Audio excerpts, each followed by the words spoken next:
Welcome, everyone. My name is Will Moss, CEO of HBCU Connect. I'm going to be your moderator for this evening's event or this afternoon's event, depending on which time zone you're in. But first of all, I wanted to thank everyone for joining us. For the folks that came on early, we really appreciate it. For those of you that are just now connecting, a little bit of housekeeping. During the event, we ask, this is a live and interactive event, so we do ask that you leverage the chat to introduce yourself. Drop your LinkedIn profile if you want to represent your HBCU or your fraternity or sorority or your current job title and who you are. Go ahead and drop that in the chat from a networking perspective, and so that you can get used to using the chat, because you will have the opportunity to ask questions. And then my job will be to start, to scan the chat and take down some of those questions, so that when we have the opportunity, I will ask some of those questions on your behalf to the panelists from the Microsoft Xbox gaming team. So like I said, we're super excited to host you all this evening. Like I said, my name is Will Moss. I'll be your moderator, and I'll be introducing the Microsoft panelists. A little bit of housekeeping as well. Please stay on mute. Please, keep your video off so that we can focus on the Microsoft team. And with that, let's go ahead and talk about the agenda. But like I said, please stay on mute. All right, thank you. All right, so for the event agenda, first I'll give a quick welcome from myself and set the stage, a little bit of background. Super excited because folks, we had our Xbox event last year. Folks got hired from that event and now work on the Xbox gaming team. But after that welcome, I'm going to introduce our keynote speakers. We have two keynote speakers this evening. First, we have Ron Brown, who's a studio quality of life program manager within 343 Industries, the infamous studio that launched the Halo title, which I enjoy to this day. And then our second keynote speaker will be Sierra McDonald, Principal Program Manager Lead, Xbox Portfolio Product Management. So Sierra will come on after Ron, and she'll be joining us a little bit later. Then once Sierra and Ron finish up their keynote, I may have a few questions on your behalf. So if you have questions while Ron is speaking, or if you have questions while Sierra is speaking, drop those questions in the chat for me, and then I'll try to take those questions down to ask those questions to Ron or Sierra as our keynote speakers. All right, so once our keynote speakers finish up, then I am going to introduce Britney Pettway for our panel discussion, and for you to meet the Xbox team members who have volunteered their time to share their experiences, not only working at Microsoft, but specifically working for the Xbox team. So Britney's going to host that panel discussion. Like I said, I'll take down my slides and allow you to focus on the video feed from the Xbox team members that have volunteered their time to share their experiences and answer questions. Then we'll have a live Q&A. The way that live Q&A will work is I'm going to ask you all to ask questions in the chat using the chat feature inside of Microsoft Teams. Then I'm going to record those questions and then ask those questions to Britney and the panel discussion team to answer your questions live towards the end of the event. Then we'll talk about next steps, and hopefully you guys are taking notes, getting your resume ready to submit to us, so that we can share your resumes with the Microsoft Xbox team. All right, so that's the agenda in a nutshell for our event. So let's go ahead and get started. What I like to do is give you guys a little bit of background, not only on myself, but a little bit about HBCU Connect and how we actually connected with Microsoft to host these types of events. We started a relationship with Microsoft about 10 years ago. Originally, it was all online recruitment. HBCU Connect is the largest website online for students and graduates from HBCUs. Microsoft partnered with us to present their opportunities, not only to HBCU students and graduates, but to the larger African-American professional community. So we started a relationship. It was all online initially, but a lot of people don't realize we do a lot of these events, but Microsoft was the company that got us into doing these events by getting us outside of the box, online. And that conversation started with, hey, Will, this is great. We see that we're moving the needle on online applications, but Microsoft is a huge company. How do we make sure that the professionals coming from HBCU Connect, these African-American professionals that are really talented, they're submitting resumes online, but we want to make sure that they get a good look from our hiring managers and our recruiters. How can we do that? Put the ball in our court, met with my team. We came back with the idea of doing exactly what they asked for through recruiting events like this. Now, originally pre-COVID, we were doing these events all over the country, starting in the DC, Maryland, Virginia area, but we've done events in New York, North Carolina, Atlanta, Georgia, across to Texas, all the way out to California and Seattle. We were doing events with Microsoft and some of our other partners all over the country and having success. You know, we've had events where, you know, one event, 75 people attend the event and 17 people get hired from that one event with Microsoft. So that kind of success continued the relationship. COVID-19 hit, unfortunately, a couple of years ago. And kudos to Microsoft, instead of canceling the events that we had scheduled, you know, in Texas and different parts of the country, they said, why don't we pivot to doing the events online?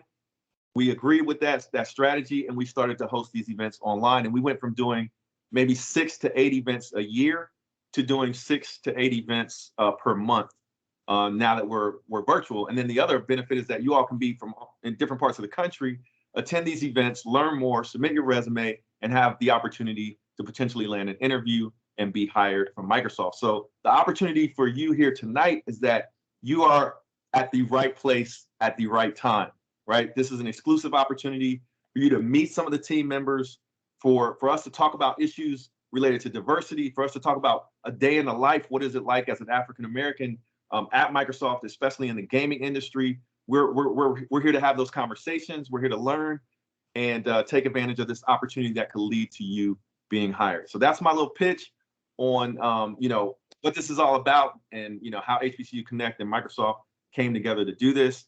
So let's take advantage. And with that, let me introduce our first keynote speaker, who is Ron Brown, Quality of Life PM within 343 Industries. So Ron, if you're ready. I am, Will. Let's go ahead and get underway. So first of all, it is an honor to be here, hanging out with my boy Will. I was a part of one of our last virtual events, so it is an honor to be back in here and be able to share what I can share with you folks. So let's Will, give me the next slide, please. All right, whose man's is this? Obviously, if your boy's gonna be up here giving a keynote speaker, we should probably at least know a little bit about this guy. Like, why do we care about anything you have to say? So, Ron Brown, Studios Quality of Life Program Manager at 343 Industries. I joined Microsoft officially in December of 2019. So, jokes on me. As wow, 2020 was right after that, and it was fugly in a lot of senses of the word. It was real rough. But you know what? I trial by fire, and I came out shining like a diamond. It was great. I currently reside in the Seattle, Washington area, which is really good for me. Lily white as the day is long, but it has been a great time to be out here and to be working with Xbox. Now, I am a lifelong gamer. I've been just playing since the Atari days. Might be dating myself a little bit here.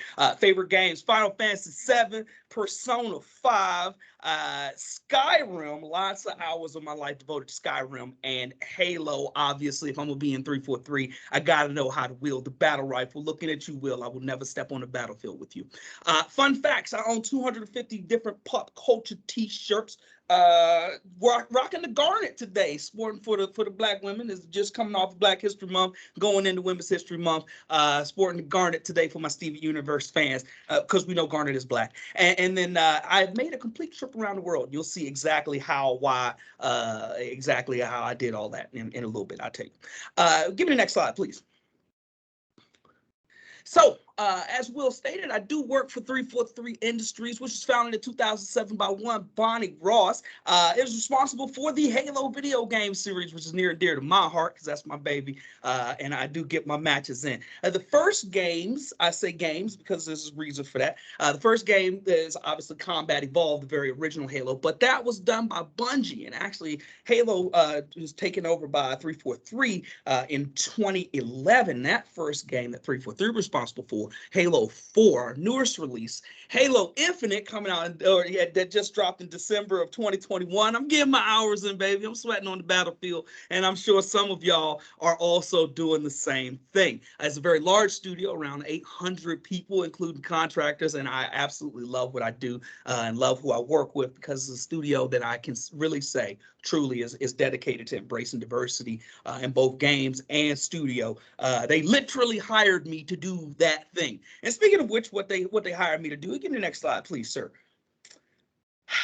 I do it for the culture. because I am the studio's quality of life program manager, I am responsible for a couple of different areas within the studio, ensuring that 343 Industries is actually like a good place to be and people actually want to be there. That's always fun. And ensuring that the different voices that we have within our studio have a place and space, and that the awesomeness that I actually work with and see each day makes its way into the game. And then lastly, leading our philanthropic efforts. So, anytime that we go to give back, make the world around us a better place, someone somewhere will send me an email and they will make me do my job.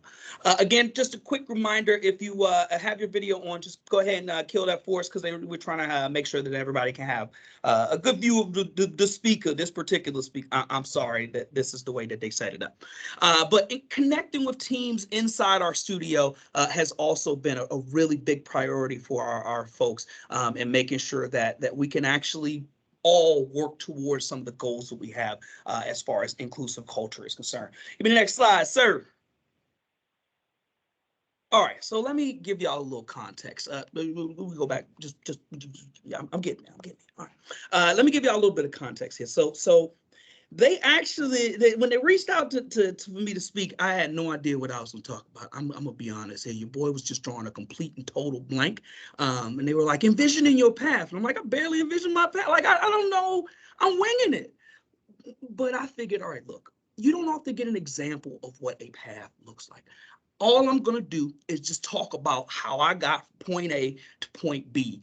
And you can take what you want from this. This is going to be very buffet style, but please, if the shoe fits, wear it. If it don't try it on. That's how we're going to rock. All right. All right. Let's do it. Give me the next slide, please. So my path started off, I think right around high school. I started at the high school joint. And yes, I see y'all looking at me. Yes, your boy needed a sandwich directly after high school graduation. See, I actually grew up in Atlanta. Will Saw, I'm representing for the ATL, Go World Series champions, baby. We did it. And so I grew up in DeKalb County. DeKalb County is perhaps it's the second richest Black county in America after Prince George's in Maryland. So one of the things that I was just able to develop from a very young age that I still utilize today is this idea of a sense of self being vital. I was inundated with positive examples of Blackness everywhere. And so, I saw Black politicians, I saw Black leaders, I saw Black, folks doing all kinds of jobs, just kind of making the world run. And that just kind of let me know the spread of what Blackness could do. So that's a thing that I just kind of carry with myself each and every day, and it actually helps me in what I do. But anyway, I'm coming out of high school, and I think I'm just the hottest thing on two wheels, man. I got my full scholarship going over to Morehouse. I'm gonna talk a little bit more about that in a moment. Like I'm just I'm gorgeous, and can't nobody tell me nothing, despite the fact that a lot of people did. At this point in time, you have in your mind that you know exactly what you're trying to do and how to go and how to be there. But the fact of the matter is, you're going to also have outside influences, and how you deal with those is going to be absolutely vital in how you approach life in general. And so at the time, I had a couple of people who were outside influences to me that may or may not have been outside influences to me. But the fact of the matter is, this is also a time where I learned that if you don't know who you are, if you don't have beliefs and principles and things like that, other people will be happy to bring those in for you. And the last thing I learned around this time was the idea of just being able to trust myself. I had a lot of cocky and a lot of attitude, but at the same time, I knew my stuff. I knew that I knew. And being able to lean into that with a little bit of temperance is definitely vital going in to whatever you want to do, but definitely for the game industry. So anyway, I'm coming out of high school. Well, give me the next slide. When you come out of high school, baby, you go into college, and that's what your boy did. I came in Morehouse, had my full scholarship. I was looking sexy out in these streets, and that first semester, you could not tell me nothing. Apparently, you supposed to like study and like go to class and like actually do things, which was strange for me because I wasn't used to ever having to study at all. That wasn't a thing that your boy does. And so Your boy had a nice plate of failure to eat from. It was actually really, yes. Okay, no, we're going to get into the fashion in just a minute, I promise. But yeah, I had a nice plate of failure to eat from. That first semester was awful for me. I took lumps left, right, and center. And then by the time I realized what was happening, I lost my bearings and I couldn't recover in the subsequent semester. I ended up losing my scholarship, just kind of spinning my wheels for several years, and it was just a rough time for me in a number of senses. Again, we're asking folks if you could turn off your video so we could just keep the speaker front and center. Again, just kill off your video if you're just coming into the chat. But the point is, you are going to fail. And that is exactly what I did in spectacular fashion. It was my own creation. But the fact is, there was no way I could avoid having to fail at some point in time, but I just happened to get myself there a little bit faster. The only thing I had control of was how I could respond to it. And this is the point that I was like, look, I'm taking L's, but I can make them lowercase. And so at a point in time after college at Morehouse, I got to spinning my wheels and trying to make things work. And I spent a long time trying to make school work when I was not ready for it to work yet. I spent a long time making a mistake because I thought it was the right thing to do. I thought it was what I was supposed to do. And so it took me a long time to realize that I don't have to hold on to this. I could pivot to something else. But the one thing that I did learn in all of this that really kind of uplifted me and kept me going was that it is okay to mourn when things don't work out. It's okay to have your pity party and to feel because you wanted things to go a different way and they did not. But at the end of the day, you kind of have to clean up your balloons and streamers and try to see what else can work. And so into next slide for me, Will. You go, come on, you get it's a flow to it. You see what I'm going? The militaries. Okay, look, I'll be honest. After Morehouse, I'm back living with my parents. Things is not shaking out. And my dad pulls me aside and he's like, "Hey, boy, you had to do something different. Different how? Have you thought about going to a recruiter? Recruit like military recruiter? Look, man, this was like 2008. They were actively like shooting back as far as everything was concerned. And so I had no intention of, nah, man, I'm too smart for that. This is where I learned to change your input if you want new output. The fact is, my bank account said I needed to see a recruiter too. And I listened to my bank account on that one. It was an unexpected opportunity and a new challenge. And for that, I'm actually really grateful because it was something to shake me out of what I had been doing. It was something to shake me out of the rut that I was in. It was something to kind of get my gears and going. And I'm not, I won't have any moral judgments about the military. I won't share, any of that. But the fact is, it is okay to jar yourself. It's okay to shake yourself loose. It's okay to try to shift something. If what you've been doing is not working, it's okay to embrace something new. And so this is also where I learned that perspective is everything. So let me paint you a little picture here. As I'm going into the military, Obama's just been elected. I am on top of the world. I'm a black dude in Obama's military. This is great. Oh, amazing. He ain't gonna never send us to nobody's war. It's good. I'm ready to rock. Okay, wait. What do you mean you don't like Obama? How do you not like Obama? He's the greatest president ever. We all happy to be in the middle. I was engaging with people who had different perspectives from me. And so being able to learn with those folks, being able to learn from some of those folks, even when I did not necessarily agree with some of the things that they believed, has been a vital tool that I still use today. Now, some people are unhinged, and we won't begin to talk about the ethics of working with them. But the fact is, how you address things, how you form your perspective, how you utilize your perspective ultimately makes all the difference. Your work reflects you, so make it shine. When I got into the military, I was like, oh, no, I'm still on that slide, baby. I'm still working. It's still some meat on this wing. So your work ethic reflects who you are. This was a time where I was like, look, I'm just gonna come in, be quiet, do my thing, and try my absolute best to just go somewhere. And that led to me doing good work as an aircraft mechanic. I got to travel around the globe. I got to see and do cool things. And the whole time I was just like, look, as long as I keep my nose out of danger, I'm doing fine. I will keep this up. And so I made sure that my work reflected who I was, and that led to me getting more work, better assignments, and things like that.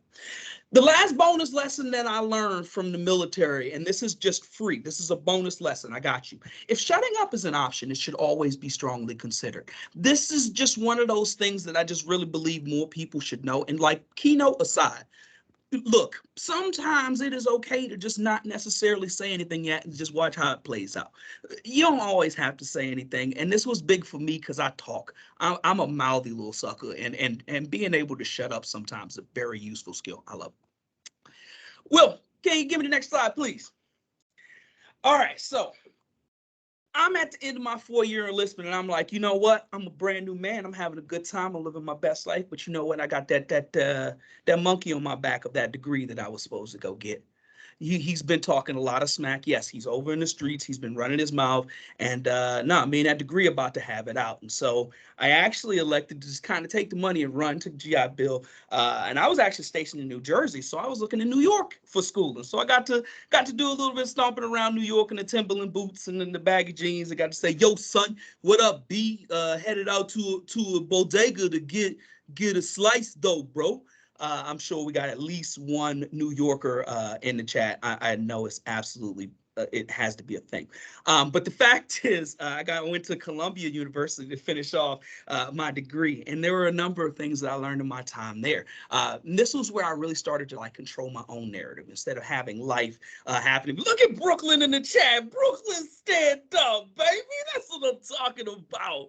Oh, I'm sorry. I got a little bit excited. I got the Timbs on right now, so I got a little bit excited. Apologies. But this is where I learned to really kind of control the narrative, what was happening to me in my life, and being able to really kind of make choices for myself instead of being reactive, being more proactive. Upstate counts. I'm with you. Set lofty goals for myself. Being able to go back and finish school, especially after failing repeatedly, was a lofty goal for me. This picture that you see, 13 years in the making. That was a 13-year picture I waited to take. It was a lofty goal. But you know what? As things changed and I learned more and I grew more, I just learned to pivot whenever something wasn't working out for me. And that flexibility is still serving me very much today. Stick with it. Even the strongest chain is built link by link. And so, look, nobody gets up in the morning and works out 6 months. You get up in the morning and you work out one time. And then the next day you try your absolute best to do the exact same thing. That was all that I needed to learn. But you know what? I didn't have that in those other stages. I hadn't learned to stick with it yet. I had it when I got to this point, and I used it when I got to this point. And the one thing that if I could take nothing else from here, but I'm really glad I got, was just this idea of an attitude of gratitude. Someone once said, man, you either doing well or you in a casket. And that hits me. That hits me hard because it's absolutely true. I had some lumpy years. They were not great. But the fact is, as long as it didn't get that bad, as long as I still had opportunities, as long as I still had ability, as long as I still had goal, drive, vision, I could still keep moving. I could still keep doing something. I could still keep banging on the wall until I get where I want to go. Speaking of which, where does your boy want to go? Give me the next slide, Will. Yes, sir. I'm hype. I got this coffee going through me. I'm doing good on time. I'm hyped. This is going like extraordinarily well. I don't know what to make of it. So lastly, let's talk about this current phase, and I'll take a little bit moment to linger here a little bit. So I come out of school, I actually get my degree in statistics, no less. Your boy's out here plotting the normal curve. I know that the statistics that you hear don't mean what you think they mean because I took that class, chump. But the fact is, I wanted to do something that I was a bit more passionate about. And so I actually got out here. The missus was already working at Microsoft. And so being able to, have a connection out here, I began to start to network with people when I got out here. And so networking does not necessarily mean, remember, please mute yourself if you're just coming in. Networking does not necessarily mean sending off just one LinkedIn invitation. See, I want people to be a little bit more intentional when they network. Look. If you make connections on LinkedIn, that is absolutely well and fine. But what are you doing to further your own conversation? What are you doing to share what it is that you want to do and your goals? I think sometimes we play our hands very close to our chest. And one of the things I've learned is that sometimes my earnestness, my being able to share where it is that I'm at, was able to connect with people. And so the idea of networking is exactly what I did when I got here. I talked to folks. When we went to conventions and I was enjoying video games and stuff, I'm also talking to people at Xbox. Hey, how'd you get in here? How'd you do? What are you doing? And eventually a friend of mine, knew about a role coming open at 343. And so I entered 343, working in the testing division as a contractor. Look, this slide, the big point here, apply for all kinds of stuff. Look, apply to stuff like you are a white undergrad named Chad who just graduated and your daddy works at the company. Apply, bruh. Like, if you have the proper degree set, like, don't go try to be a nuclear physicist if you know nothing about physics. Like, that's probably bad. But apply. If you have like 50% of the requirements, apply. Throw your hat in the ring. As I was working as a contractor, I almost did not apply for my role. Would you believe it? It took a conversation with the dude who would eventually become my boss, white dude who would eventually become my boss, to say, man, this is a place that I really want to, be. And I seen this role come open, and I actually want to be a part of that, but I just feel like I don't have that experience. He was like, I really want you to apply. I think you will be great for the job. Throw your hat in the ring. So I did in fact throw my hat in the ring, and spoiler alert, I did get the job. That's how I'm here talking to you. Like, that kind of is implied with me being here in the position. So yes, that makes sense. But now that I'm here, what am I doing for this whole story thing that I keep talking about, this whole path thing? Well, one big thing that I think is very vital, and something that I'm constantly doing to this day, is listening to stories beyond my own. Sierra is actually a family friend, and if you think I don't want to hear what she has to say, you got another thing coming, because Sierra's been doing this for a minute. I'm learning and growing from people like that. She's the one who actually told me, that she stopped code switching. And I'm like, you know what? Me too.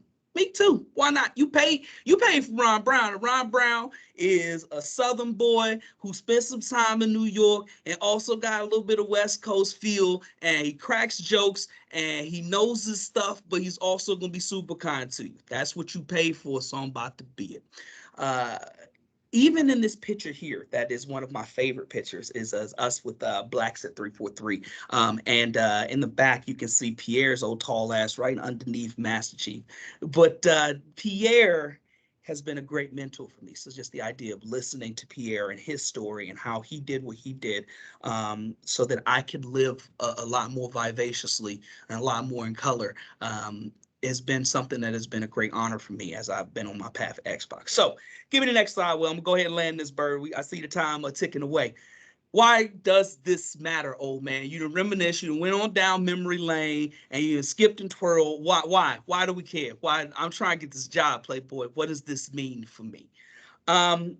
One of the things that I'm hoping that you gather from this is that paths can look very, very strange, very, very wonky, very, very eerie and weird, and stuff that you thought might have connected you doesn't work, and stuff that you didn't think connects you does work. Be okay with your path. I think if you like where you end up, you cannot be disappointed about how you got there, because something that you had done differently might have taken you somewhere else.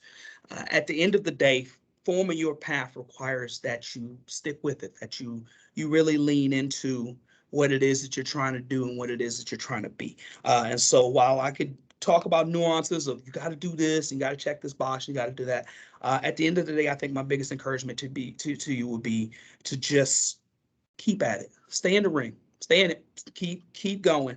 Every little bit helps. Every little bit of knowledge is just something else that you can put in your tool belt and keep it moving. But at the end of the day, I need you to write your story, because at the end of the day, the industry doesn't grow, it doesn't change, it doesn't move, it doesn't shift if we don't have people who are willing to write and share their story. So I appreciate y'all listening to my ramblings. I appreciate y'all kicking it with me for a while, and I believe we're going to open up the floor for some Q&A.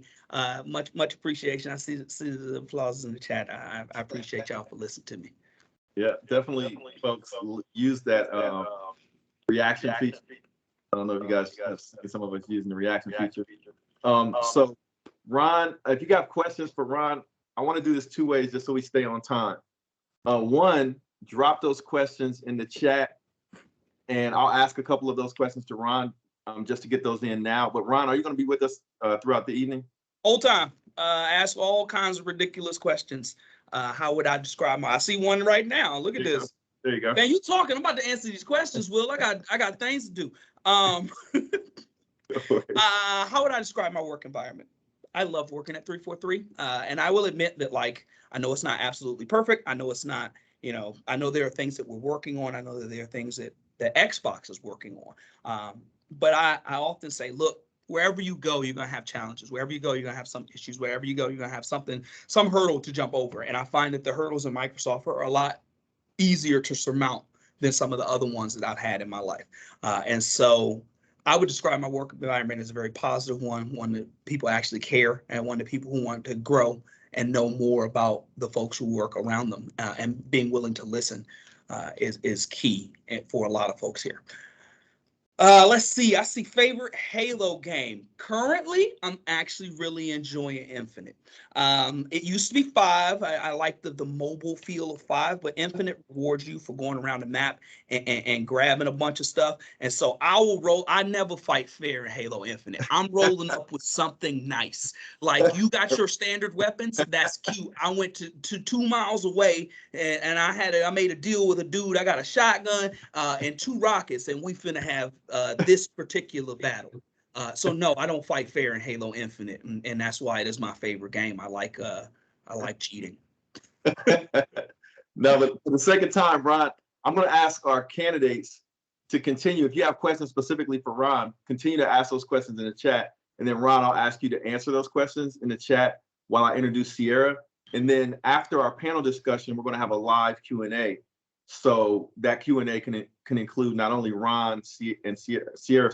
I think she has to bail out, but it can include Ron and our panelists, as well as our panel leaders. So for the sake of time, if you guys have questions for Ron, continue to ask those questions in the chat. And then Ron, if you can answer those questions in the chat until we get to the live Q&A. Roger that. Just FYI, team, they coming in fast and furious, so I'm doing my best to scroll through and provide whatever answers I get. But every time a new one comes in, it bumps me to the bottom of the list, which is why I'm like, yo, I love y'all, but y'all are punching me in the throat right now. What did it take for me to learn about my passion? Well, fact is, I was always passionate about games. That comes with the whole, being a gamer lifelong. And in fact, when I thought about working in games, one of the things I had to wrestle with was the idea of, do I want to work in this thing I love? Because living with somebody you love is a good way to ruin it real good. And so I actually had to have a good old sit down with myself. Like, is this something that I want to get into? But at the end of the day, I think more than anything, I love games enough to want to make them better. And that's the rub. It's not just the idea of loving games. It's loving them enough to want to improve them, loving them enough to want to change them and fix them, so that when you do run up on things that frustrate you, your first response is not to recoil, but it's like, okay, how can we untangle this? How can we fix it? Let's see, what challenges do you face on a day-to-day basis? For me, a lot of the challenges that I face on a day-to-day basis, my homegirl Sierra in the place. I see you got the lime green on. Look, I see you in the streets, mama. Yeah, yes, sir. Challenges I face on a day-to-day basis, a lot of it's communication. Understanding how, and you got the Chicago flag up too. My God, you're so Chicago. Represent.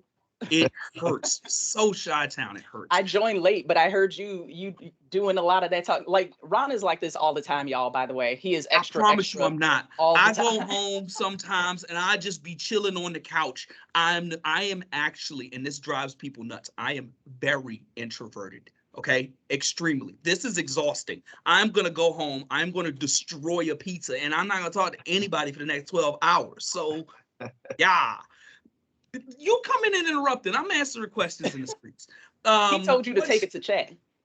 Well, yeah, I am going to. Wait, are we ready for Sierra? Because at this point, I'm just answering. Yeah. I know you were ready to, just in case Sierra came in after, but she's good to go. So okay, if she's ready to lock and load, I give old girl the floor. I'm definitely excited to hear this. Will, thank you again, and I'll be on here, so I'll poke at some of the questions as best I can. Cool. Perfect. So if you guys have questions for Ron, ask those questions in the chat, and then I'll ask Ron to keep an eye on the chat. And then let me introduce our next keynote, who is Sierra McDonald, Principal Program Manager Lead within Xbox. So Sierra, if you're ready. Yeah, I'm ready. Thank you. First of all, let me set expectations appropriately. No, I'm not about to. Ron is really good. His energy is super high. And also, I work on the platform side, not the game side. So I'm about to come in with my real basic slides because I wasn't trying to get social engineered, put my family's photos up. They ain't signed no waiver. So we're going to keep it basic, but I'll try to keep it high energy for you too. So about me, you can go to the next slide, Will. Thanks. About me, I'm from the South Side, Chicago. Got my BS in computer science at the University of Illinois in Urbana-Champaign, which is in the sticks of Illinois, right in the center of the state. I've been at Microsoft for 18 years, and I've been in Xbox for about 13 and a half years now. I actually started as an intern at Microsoft, and when I first came over here, they put me on a billing and payment services platform team. Hey, ILL, I see somebody in the chat. Let's go. A billing and payment services team that basically is like, if you think about Square, but basically inside of Microsoft, right? So Microsoft businesses like Xbox and Office, instead of handling their own kind of payment tech all the way down at that layer, there's this team that handles it for them. I worked on that team for about 5 years before I came over into Xbox. When I came to Xbox, I started out on the game marketplace services team for Xbox.com and Games for Windows Live, for the old heads who remember Games for Windows Live. And then I worked on a lot of different stuff: digital supply chain, enabling Xbox Live on the Windows Phone, fitness service, privacy service. And ultimately, I ended up on Xbox Achievements. And so I was the owner for that, for the technical and business side of things, for about 5.5 years. So for those who play on Xbox, things like, rare achievements or getting achievements in the guide and having like progress show up before you unlock, like a lot of that type of stuff. And that was a great experience, especially for me, because I'm a gamer myself. And so it was really fun working on that. Then I switched over to working with the game developer team, doing an education platform, make it easier for AAA and indie game devs to get their games on our platform and figure out how to kind of make the best use of all the things we offer. And then finally, I ended up on the team I'm on now, where I do engineering product management.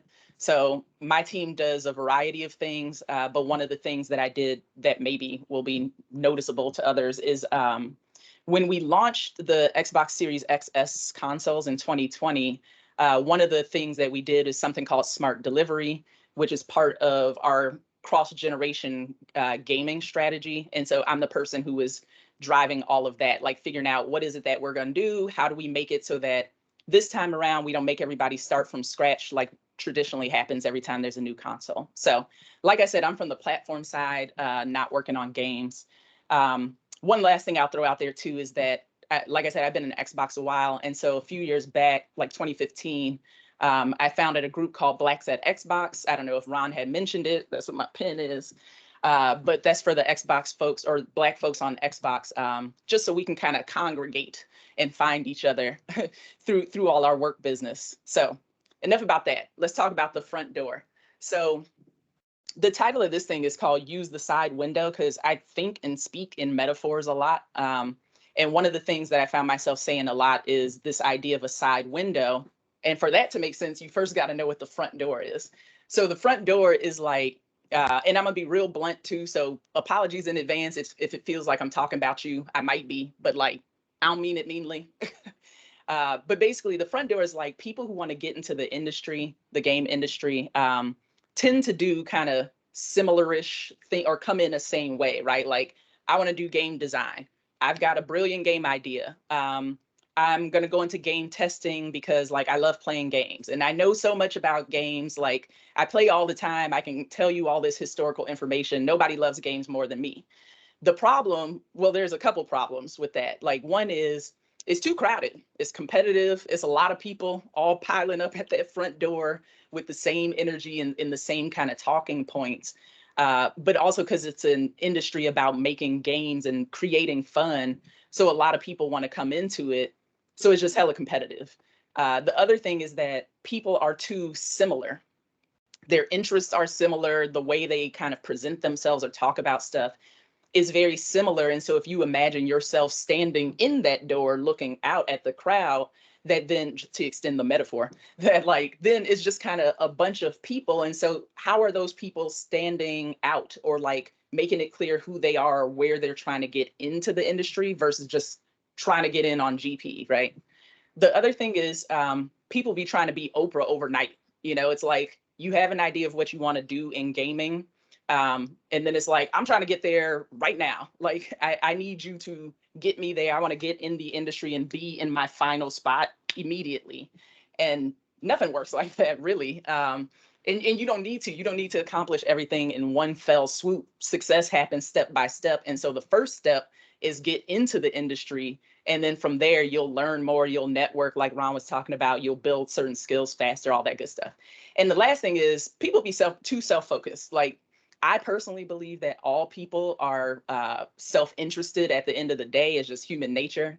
But you got to present it differently, right? Like in order to get the results you want. And I say you, I mean all of us, myself too. And so, you know, if it's something like, I've got this great idea that I want to bring to life in gaming, sometimes that means you're going to have to do it yourself. Like be an indie game dev where you can control all the parts, the look, the music, like what the game's about, all this kind of stuff. But that means you also got to do all the work, but you can do it. Otherwise, if you want to work in a studio or at a like platform owner, things like that, collaboration and specialization is like the name of the game in gaming. So kind of if you imagine a basketball team, for example, it's not one person out there doing, I mean, contrary to some opinions, I guess, but it's not one person out there playing all the roles, playing the coach and, you know, like doing all the positions and somehow winning the game by themselves. It just don't work like that. You got to have guards, forwards, a center, and a coach, right? And even with that, you got point guards and shooting guard. Like that's how gaming works too. The stuff we do is complex, multi-layered. People got to play their position. So the next thing then, let's talk about the side window. And first, let me tell you about mine. So for me, when I tell people like I came into gaming through the side window, is because I didn't really come at it head on. Like I've played games since I was 3, you know, and so I'm super into games, but it wasn't when I was coming up anyway, I didn't really even understand how to get in the industry, what that would look like. So I had some assumptions about what I thought it was. Those assumptions were wrong, which was that I had to like do AI or do physics stuff in order to get into gaming. And I was like, I don't want to do that. So I didn't. But then when I came to Microsoft and looked around, I'm like, oh, okay, there's a lot more to the gaming industry than just what I thought it was.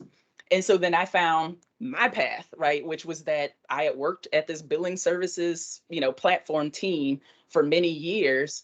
And so as I was looking around at opportunities, I found this job opening in Xbox where they're like, we got this digital game marketplace. We need a PM on this team. And the job description was basically like, oh, you know, gaming industry experience and these kind of PM skills, all that type of stuff.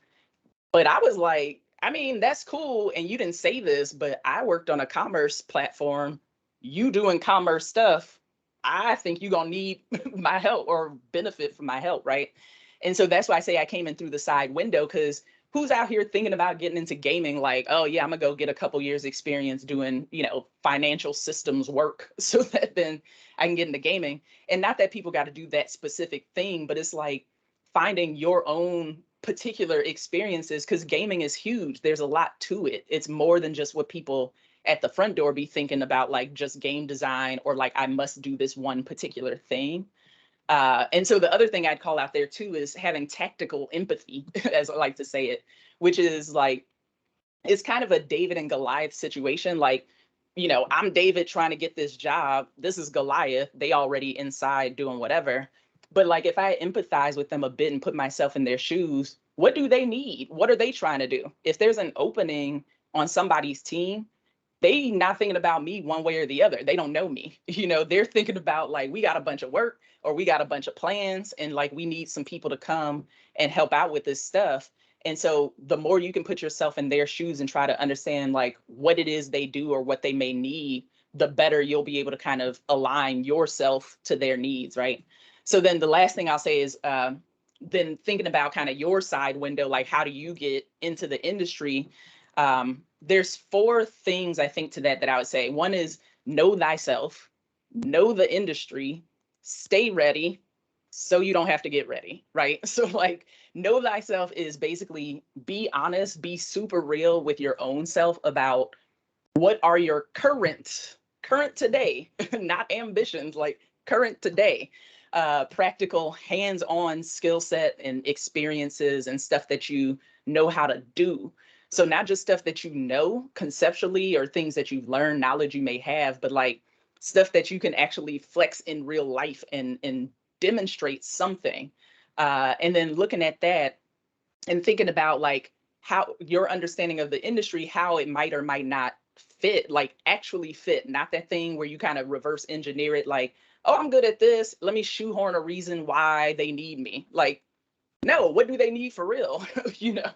And then try to make that fit. And identify if there are any gaps on your part, right, that you may need to shore up. Because sometimes that's the truth. If you're trying to get somewhere, you may not be ready right now, and that's okay. But then like understand that about yourself so that you're going in with eyes open. Second is know the industry. So for that one, a couple specific things I recommend is read job openings like a book, like it's just GP content out in the world for you to consume, because that way, even if it's places you don't want to work necessarily, but you'll learn so much more about what these places are looking for, what types of jobs even exist in the industry. Because I've been in it for a good while now, and I still come across roles sometimes that I'm like, I didn't even know that was a thing. So it's a good way for you to just kind of up your own knowledge of what the industry actually is so that you can kind of pinpoint more of where you're trying to go within it, right?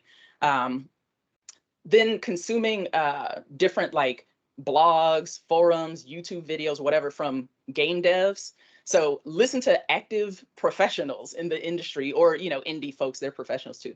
But like pros, not fans, because there's a lot of hobbyist stuff and things, which is cool. Like I'm not trying to, play that off, but in terms of like, if this is a professional endeavor for you, then consume that stuff. The more you pay attention to it and kind of read up on that stuff, again, the more informed you'll be in how to best present yourself, but also for yourself. Like, what are you trying to do? I've had people come up to me before and be like, I'll do anything, which actually is part of the know the industry, is like identifying where you want to plug in. Because people think they're saying like, oh, I'll do anything. Like, I'm just trying to get up in there and I'll do whatever.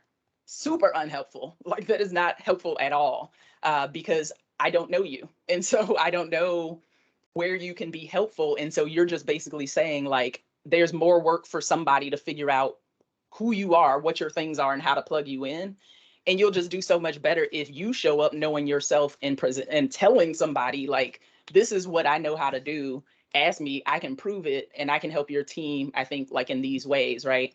And nobody's asking for like somebody to know the intricacies of the industry if you're not already in it, but having like that general sense, right? The difference between I'll do anything. Well, what you mean, like art or writing or engineering work? Like, what is anything? So anyway, so that's part of knowing the industry.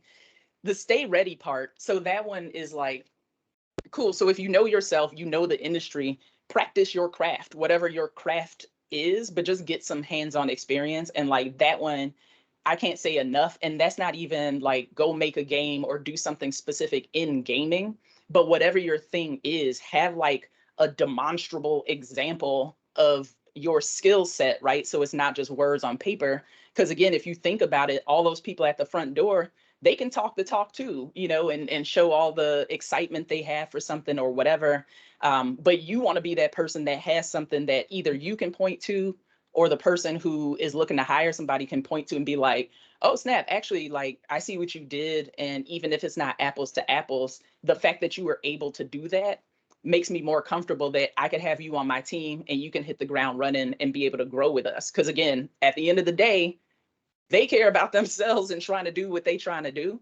And so they're just looking for somebody who can join them and help get that stuff done, right? And so they don't need to take that personally. It just is what it is. And that to me is the tactical empathy thing, which then goes to the last point. So you don't have to get ready, which is that then if you've done all that stuff, then all you got to do, like it's so simple, but still all you got to do is figure out how to like what to emphasize in the moment. So like as different moments come up, whether they're moments you create by like applying somewhere or going to a conference, an expo, career fair, whatever, or if it's something that comes your way, whatever, for whatever reason, like how can you be best ready in that moment to show up your best self, right? And make the strongest case that you can.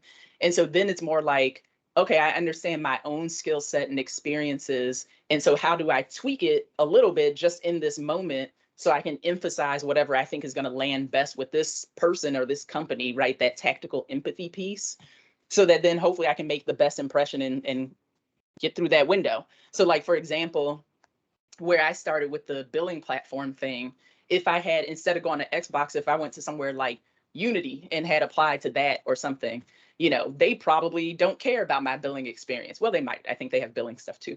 But like what I would probably emphasize is like, well, actually, look, I understand working on platforms and what you need to do to build common solutions that can support a variety of different customer needs, right? Like you got different individuals and businesses trying to use your stuff. Let me tell you all about how I know that, experiences I've had, yada, yada, yada, right? So again, know the industry, or know thyself, know the industry, stay ready so you don't have to get ready. And then hopefully you can find your side window too. And that's it. I tried to be quick. I be really verbose as well, like Ron. Well, we got about 5 minutes for Q&A. So to any of our candidates, if you have questions that you would like for me to ask Sierra, drop those questions in the chat. But Sierra, I'll start with one. How do you think your background educationally helped you helped you in what you currently do today? So you're a principal program manager lead, and a lot of people might be wondering how technical that is, for example.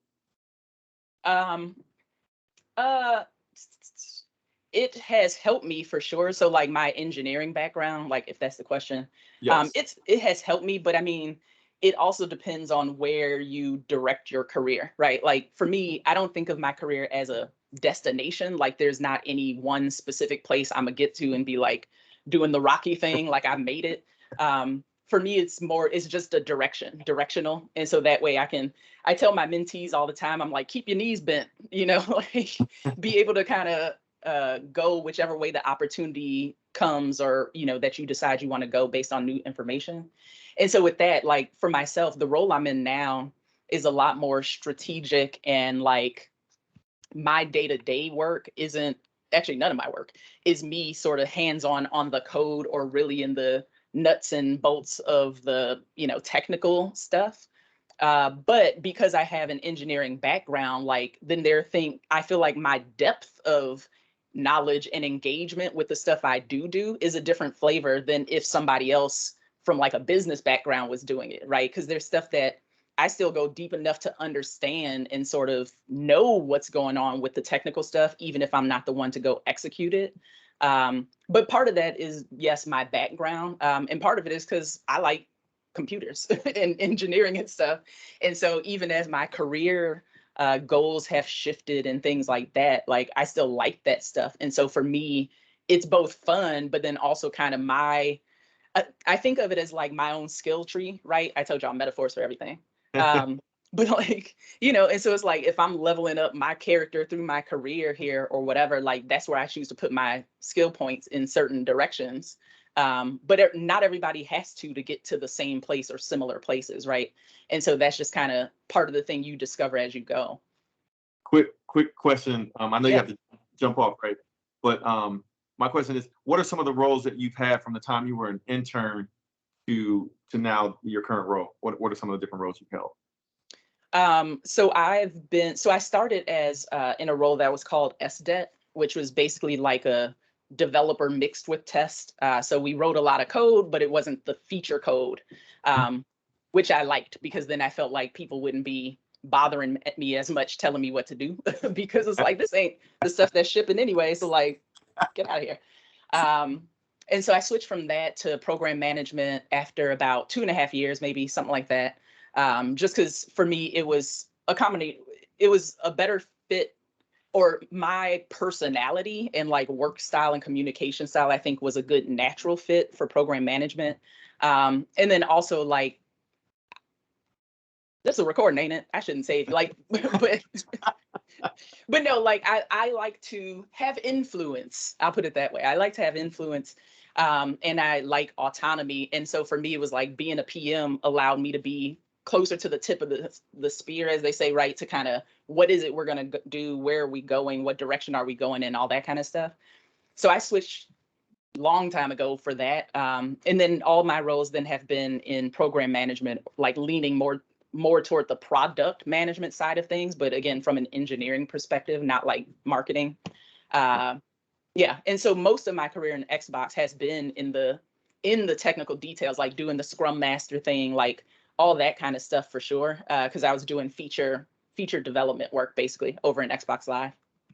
Awesome. So Sierra, let me thank you for being one of our keynotes. I know you have to drop for another commitment, but we just wanted to thank you for being one of our keynotes. Thanks for having me. Absolutely. So let us all kind of give a virtual round of applause for Sierra and Ron for being our keynote speakers. I think Ron will be able to hang on, but Sierra, thank you, and we appreciate you. Thank you. And if people do have questions, feel free to throw it in chat and just tag me, and I'll try to keep up with it while I'm in my other meeting. Okay, perfect. Right. Thanks, Sierra. All right, so with that, let me introduce Britney Pettway, who's going to be leading our next segment of the event, which is going to be a panel discussion. And also, we've got 4 different panelists that'll be joining Britney.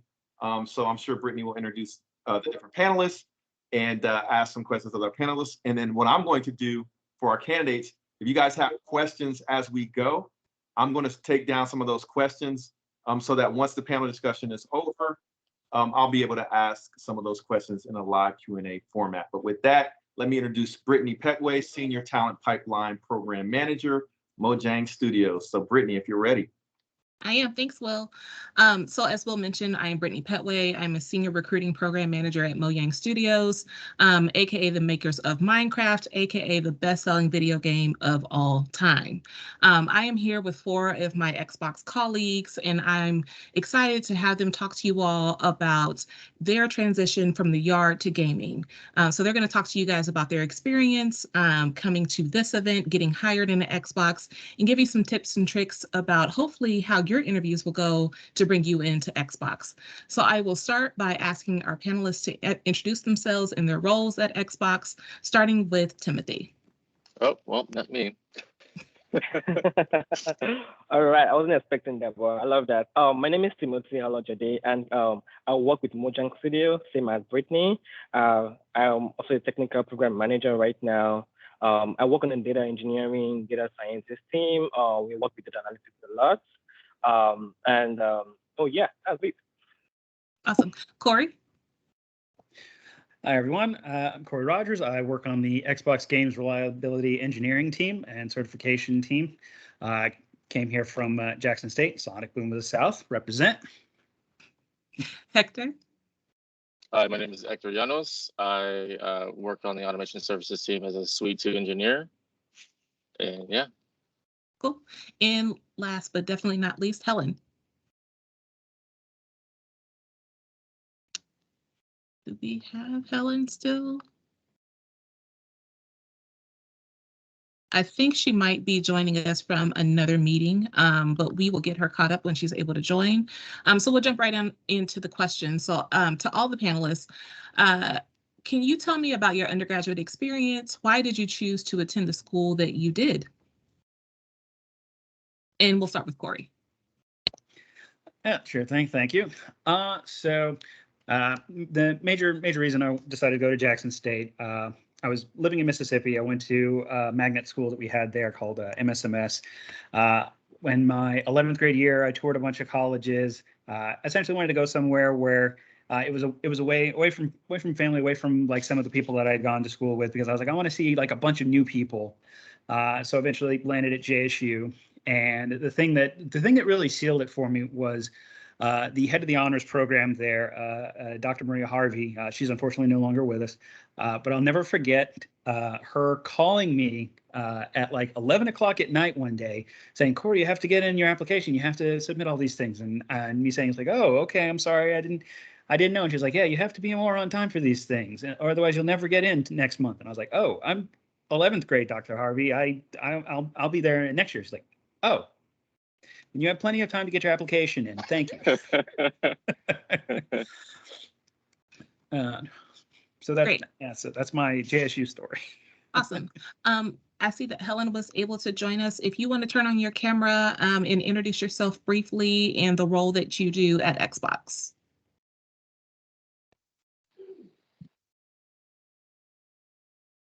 She might be having some technical difficulties, so I will keep it pushing. Hector, same question. Tell us about your undergraduate experience and why you chose to attend the school you did. I feel like my experience and Ron's experience is almost similar. Like, not the whole military part, because I was like, I'm not doing that. But really, my mom gave me like an ultimatum. She was like, you're either going to the military, you're getting a job, or going to university. And I was like, well, I'm going to university. My mama said the same thing. Yeah. Why don't you go ahead and turn on your camera and join the panel?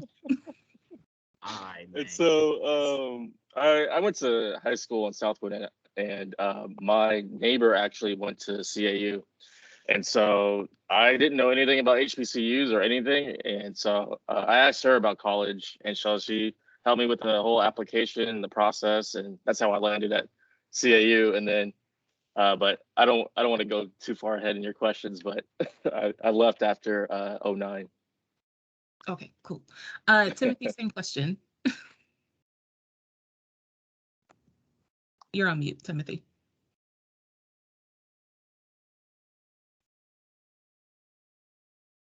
Still on mute. All right. Okay. I was having difficulty with my mute, but okay. Well, my story is a bit different from everybody home. I'm actually an international student, so I went to school back in Nigeria. And why did I choose my college? Very, very, very good question. So the name of my school is Bafemelo University in Ife, Nigeria. Some people might know on the chat. When it was time for me to go to college, I was asking questions my parents and my mentors. Then like, okay, what school will you advise me to go to? Because I was trying to find, a good school that has good, maybe good engineering background, good engineering college, information and laboratories and stuff like that. And I had two options there. One was, close to my home, and one was far away. And then I was like, oh no, I don't want to stay close to my parents. I want to stay far away so I can be independent, And then so I chose Bafemelo University, and yeah, that was one of the biggest reasons. Number one, because the school was very good, and because it was far away from my parents. So those are the two biggest reasons why I chose those schools. Next question for the panelists. How does your experience at university, I think Sierra touched on this a little bit, how did your experience at your university prepare you for a role in gaming? And we're going to start with Hector. Yeah, so it totally didn't. So, yeah, we were learning Java, and my junior year, I was like, well, I know I'm going to make games. I don't want to be at Bank of America or Microsoft. Making boring stuff. And I was at that point, I was like, well, what do I do? And so that's when I decided to go to Full Sail. And my mom she was pissed. She was like, you need to finish your degree, you spend all this money already, like, do all that. But I was like, no, I know what I need to do. And once you get to a point where you just know what your trajectory is, then, there's no stopping you. And so that's what I had to do. Thank you. Timothy, how about you? All right.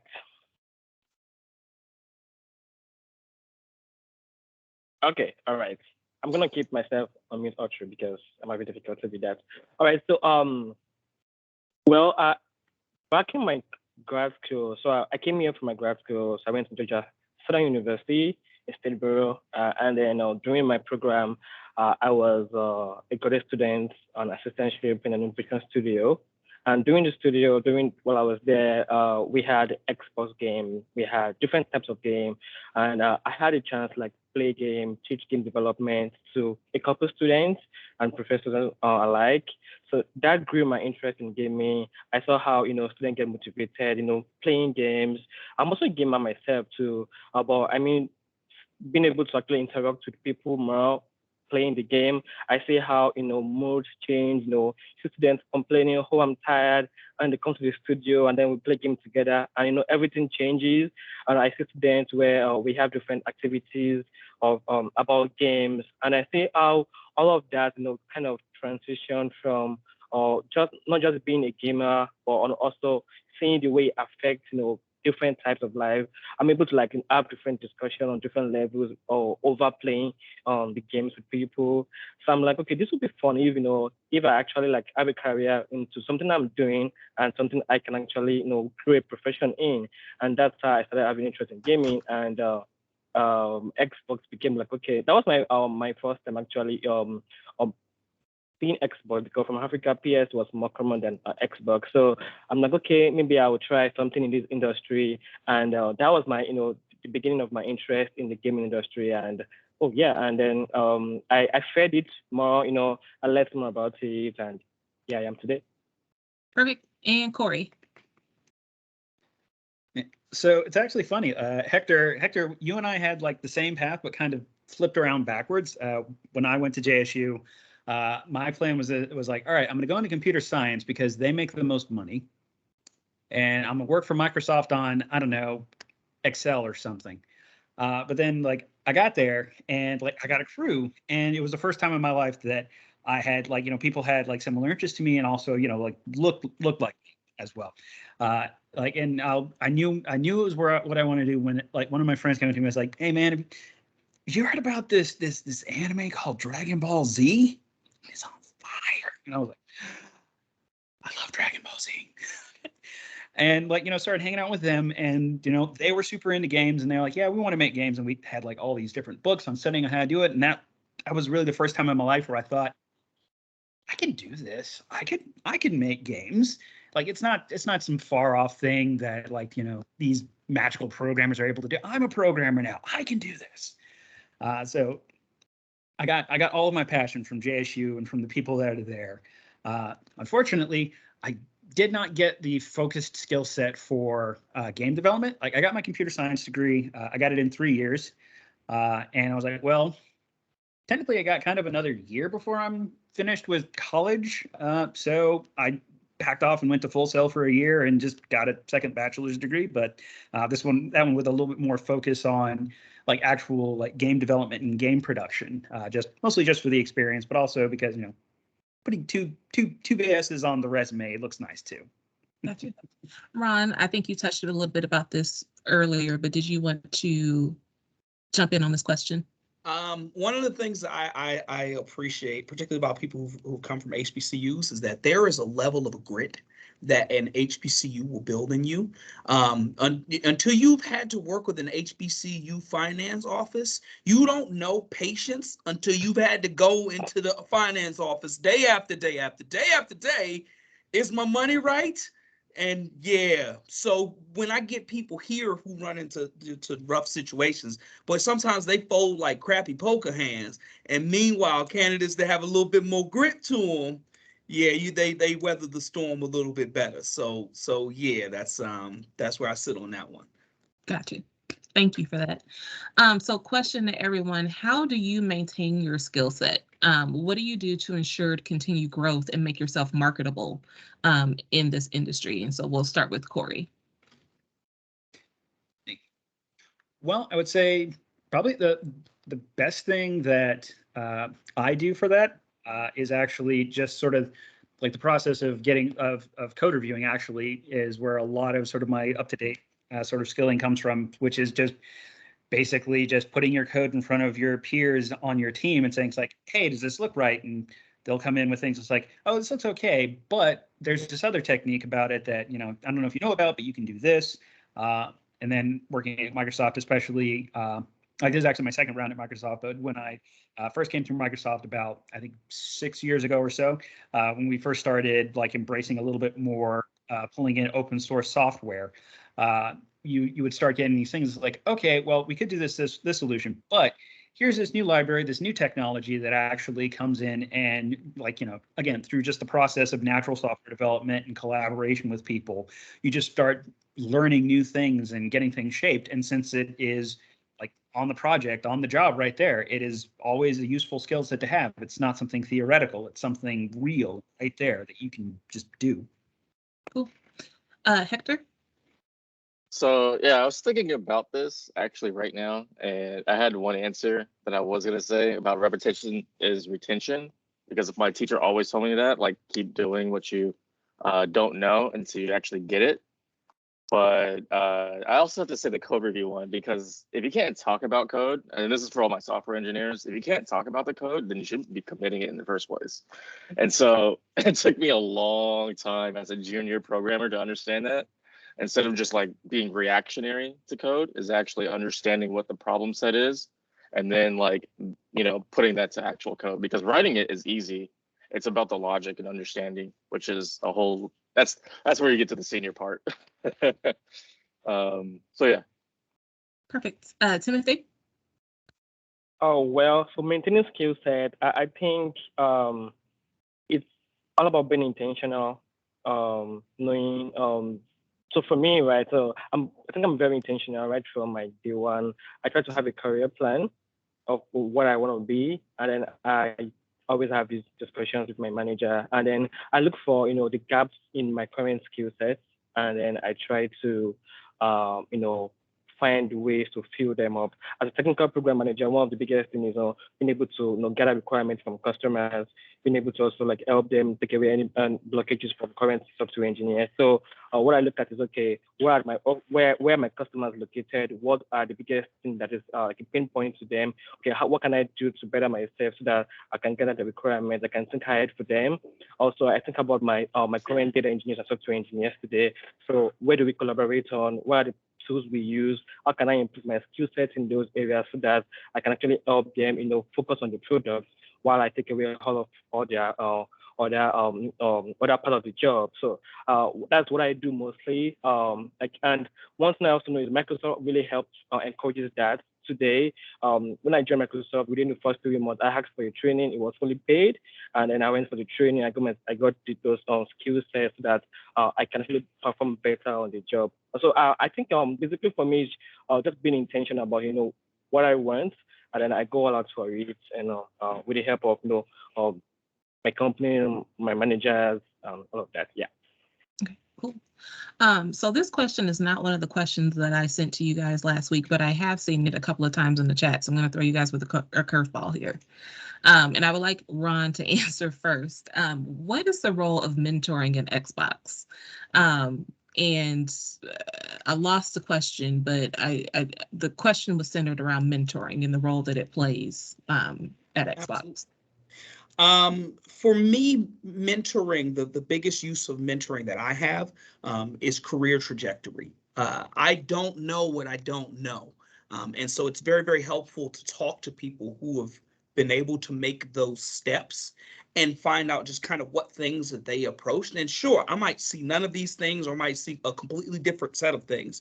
But the fact of the matter is, I think that there are a lot of similarities, particularly as people of color, that will end up approaching problems in very similar ways. And so mentorship is actually very useful in understanding where I want to take my career. That said, I am adamant about having mentors that both look like me and mentors who look nothing like me. I have actually found a lot of success in meeting with some of the white women in leadership positions here at Xbox, because being able to bounce my story off of somebody whose story is different has been a very, very useful thing. And so I definitely encourage you to get mentors who look like you and don't look like you, because you'll gain different things from both of those. Perfect. Corey?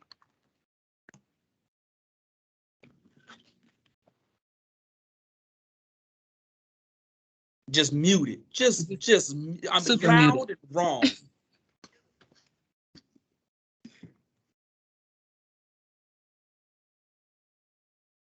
So I think there's a little bit of lag with Teams today because there's so many people on the call. So just when you unmute yourself, give it a second for it to register. But Hector, if you want to go ahead. Oh man, I feel like Ron's just stealing all my answers because like my lead has probably been the best lead I've ever had, and he's probably one of my mentors, and especially some of the other people are unfortunately Mark. I don't know if you guys have worked with Mark here, but he just retired like 2 or 3 days ago.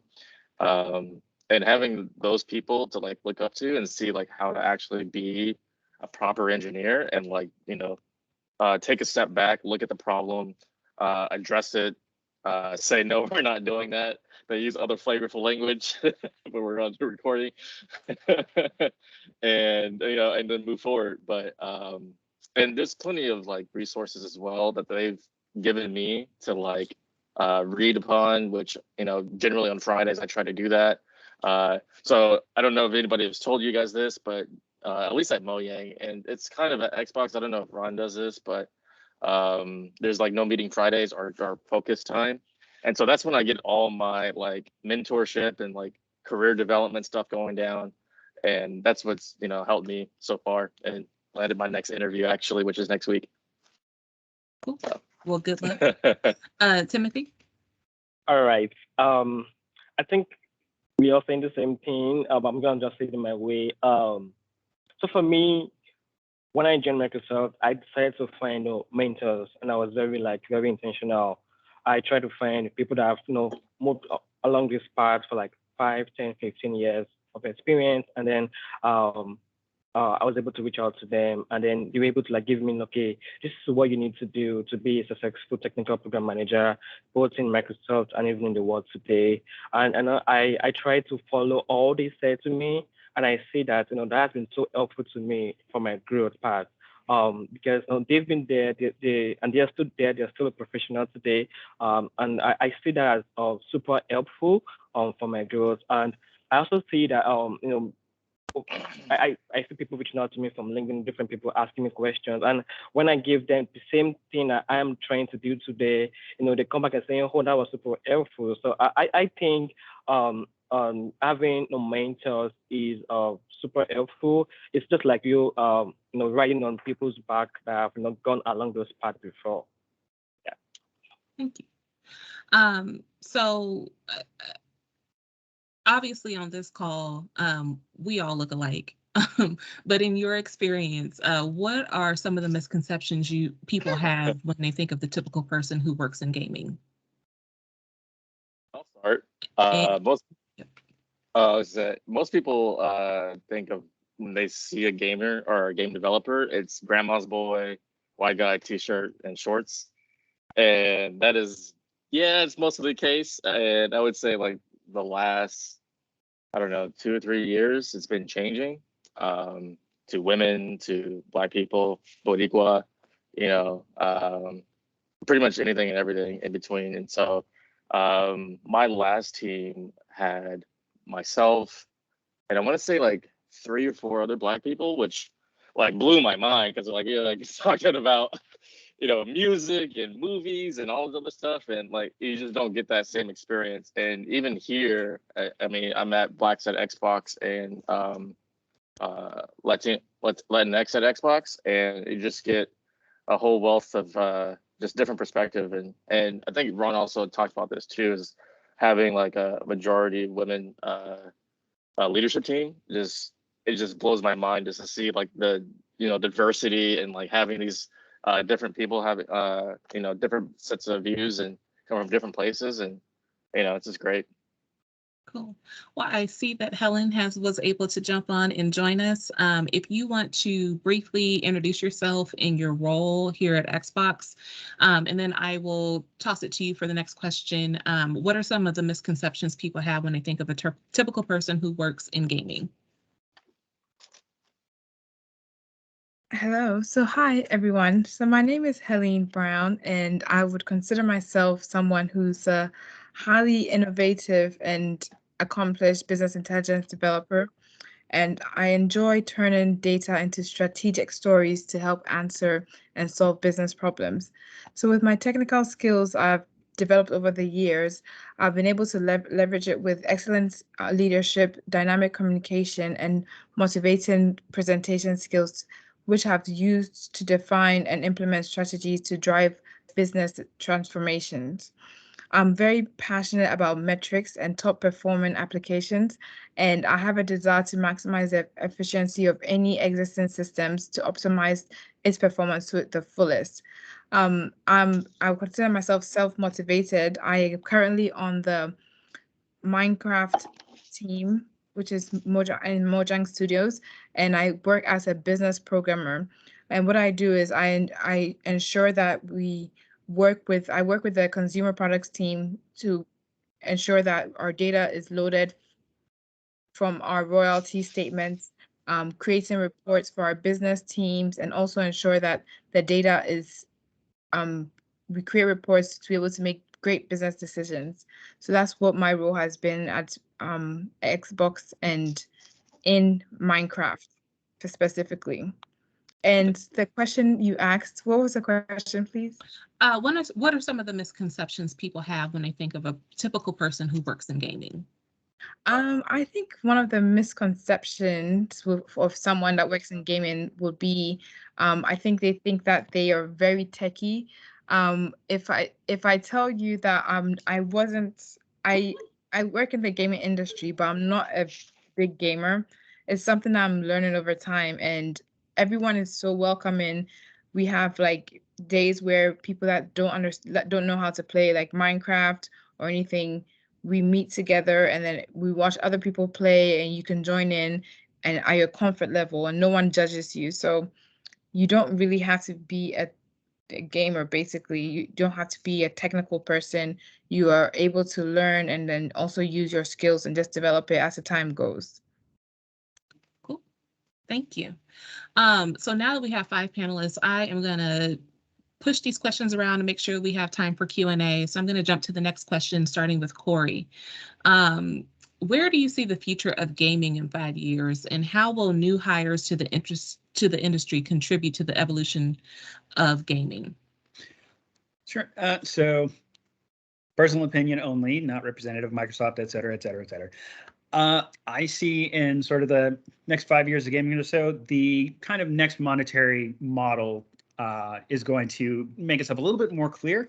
Personally, I think that that's going to look more like what you see with Game Pass, and also I forget Apple's version of it that they have on their store, essentially where you have a subscription model that's basic function is to basically amortize and hide the cost of making games, because like the biggest challenge facing gaming as a whole right now is sort of the disappearance of like your mid-range developers. Like you have the, AAA $75 million, millions and millions of dollars to just advertise it. Then you got your indie, 3 guys made this in their garage over the course of a couple of weeks. But like, that middle ground in there, that single to double A, it's been kind of absent lately. What Game Pass and the Apple program have allowed to happen is for you put all of them into one big pile, and then the AAAs make the money, and then the mid-range gets to get in there and fill in some of it too, and you don't have to worry about it. Case in point, Crackdown 3. It's no surprise, no secret to anybody. That game did not do well. It was not good.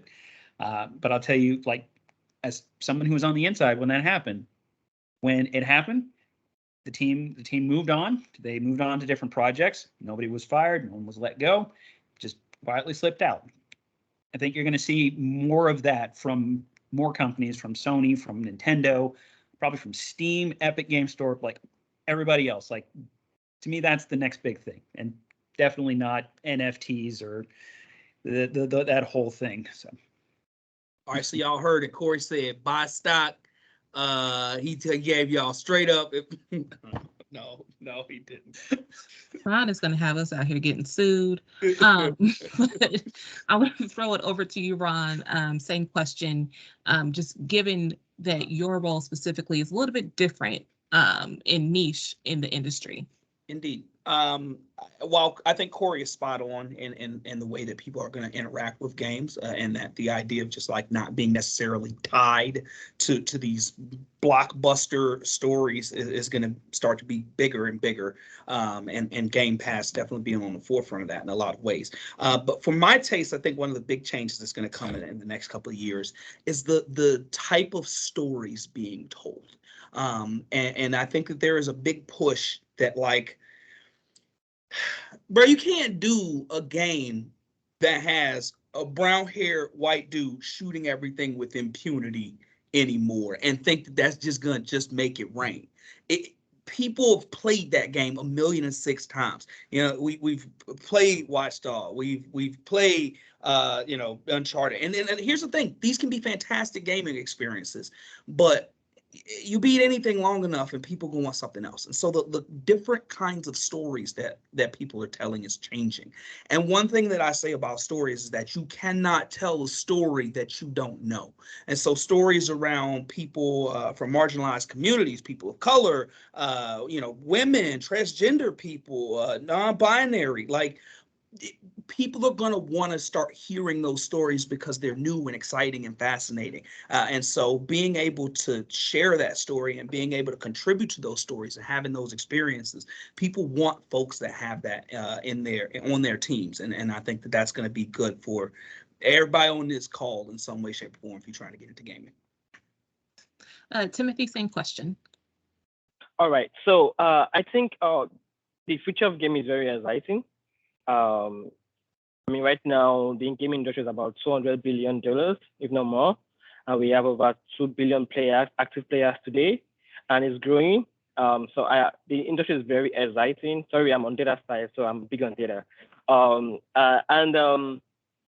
see, the new technology where the VR, the AR, the metaverse playing a big role in helping the gaming industry to really, really grow a lot. I think, why we need, new talent now is we need, there are new ways where game will be played in the next few years.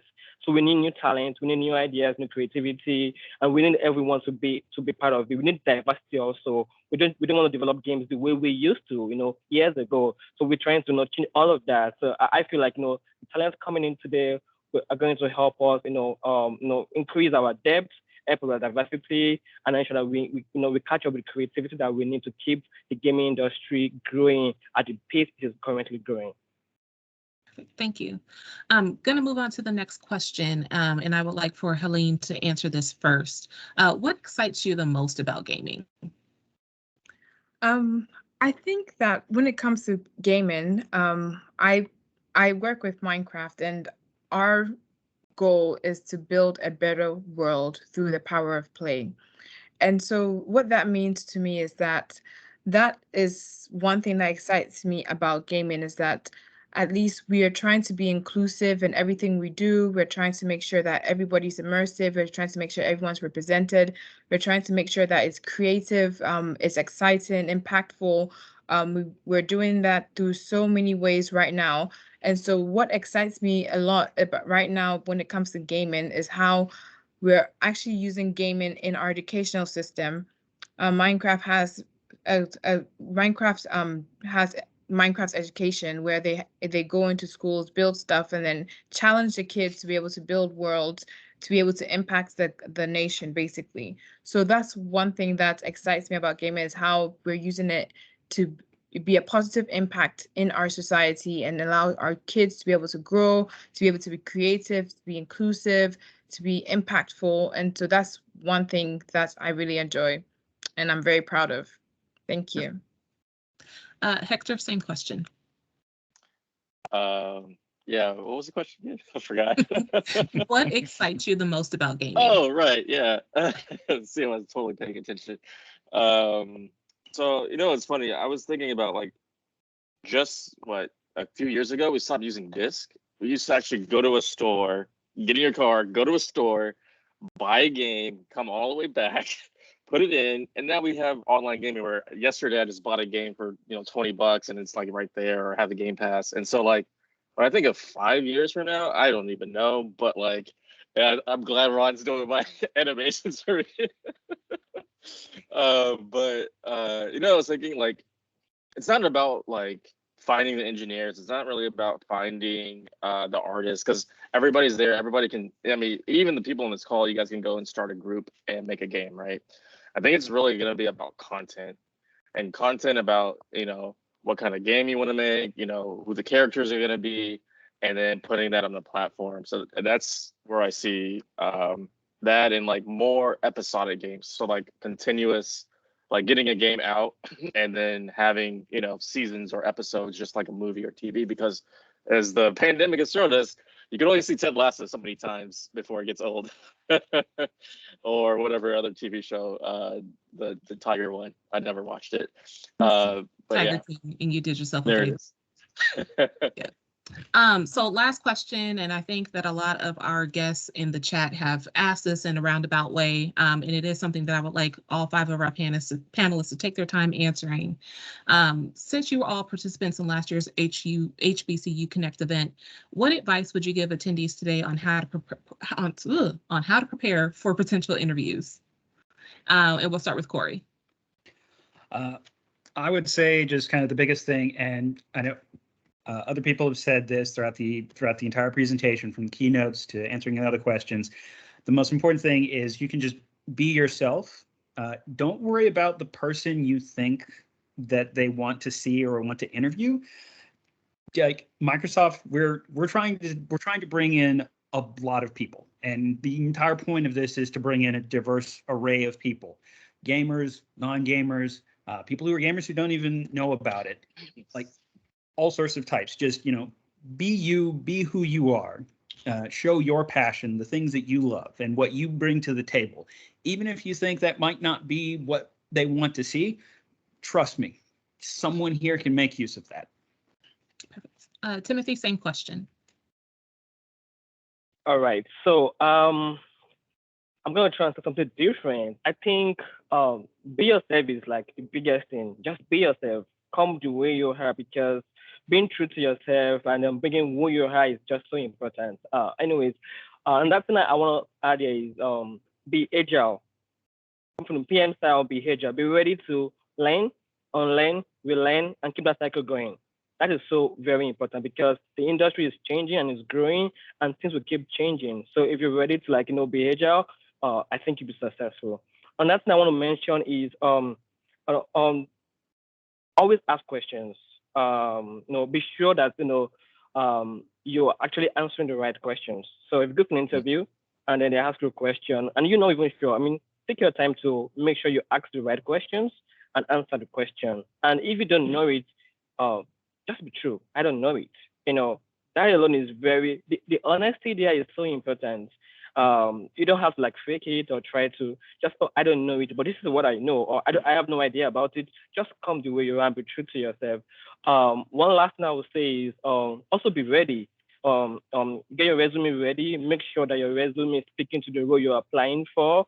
And get your stories ready to take your time to think about, where in the past over your experience, where you've done something impactful or you've done whatever, and then try and bring those get those stories out and be ready to answer questions around those stories. I think if you have that going, I think you're great.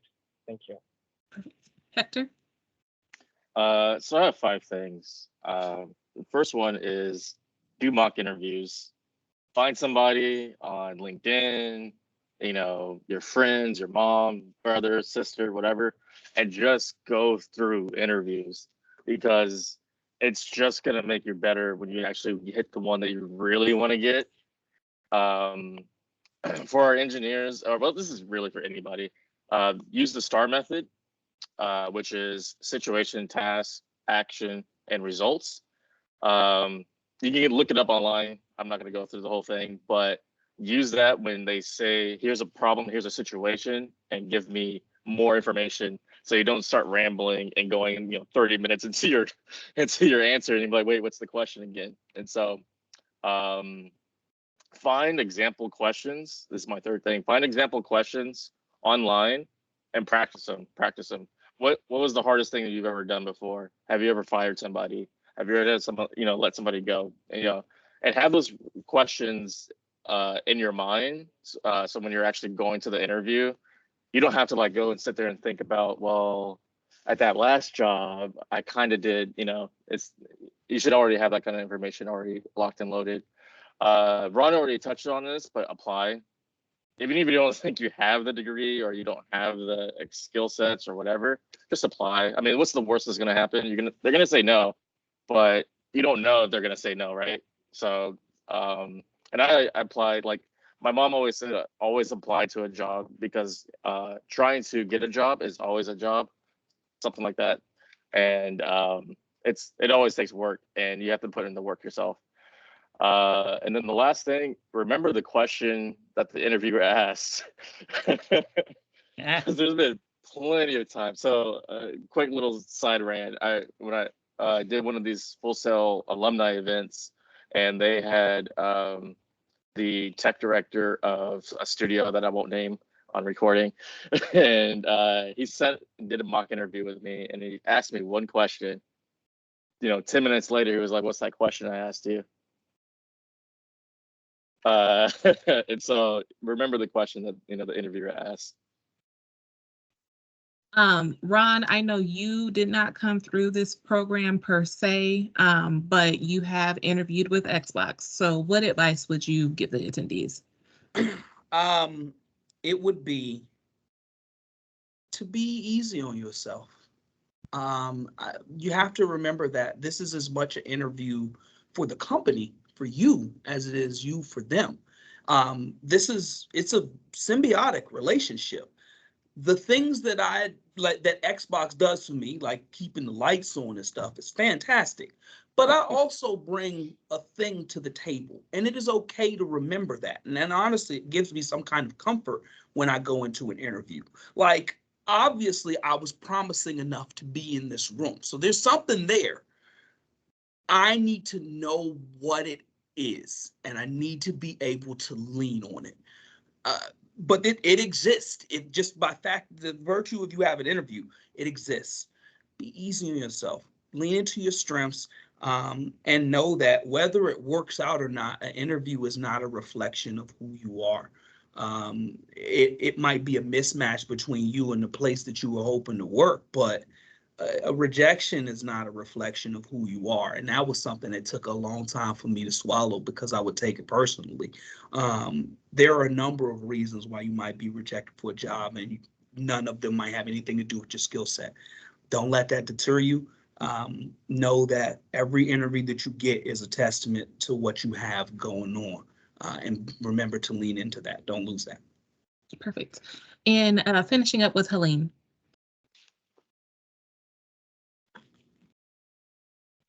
You are muted, mama. Oh, it's just taking a minute though. Oh, yeah. A minute. That just means it's really important. I know what it. I know it's mad important. So Helene, don't hit the button again. It's not working. Oh yeah, it's working. Hear you. You're good. You're good. Oh, Yeah. is it? No, you're good. Okay, great. So, And- so the question was, what advice would I give attendees today on how to prepare for a potential interview? And I think that everyone on the panel, I don't know if you guys saw my answers, but it looks like everyone said what I was going to say. And I want to just reiterate what they said. So one thing I want to say is, for an interview, I think practicing and preparing is very important. I know Hector was talking about mock interviews, and I think that is one thing that really helped me during my process, was having mock interviews with anyone and anybody. All you need to do is just review like typical job questions. I feel like there are questions out there that they will always ask you during an interview, like maybe tell me about yourself. That you have to have that nailed down. You have to have a storyline. You have to have like something that is very catchy for the interviewer, so you can connect with the interviewer. I also think that if you do a lot of practicing and preparing, that also comes with developing a way to connect with the interviewer, allowing them to know that you know about the company, research about the company, also when you're answering the questions, most of the questions some of them are technical, some of them are behavioral, but using the STAR method is also very helpful. So if you can prepare ahead of time using a specific skill, using the STAR method to tell stories with a clear situation, task, action, and results, I believe that it will give the interviewer a good insight on what you're trying to see and what point you're trying to bring across. And then also, one other thing that I think is also very helpful is developing great questions at the end of the interview or at the end of the interview. So it's very good to always have insightful questions. If you research about I think that earlier on someone advised us that we should read a description about the job. So if you read the description about the job, you can develop questions about the job, and at the end ask them, and it makes it seem like you're actually interested in the position and you want to get to know more and then want to get to learn. And yes, so I think that's the advice I would give for everybody that was trying to interview at Xbox. And good luck to everyone.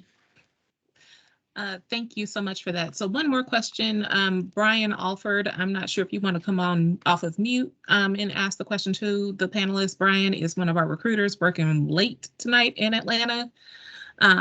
So Brian, if you're still on, I will turn it over to you.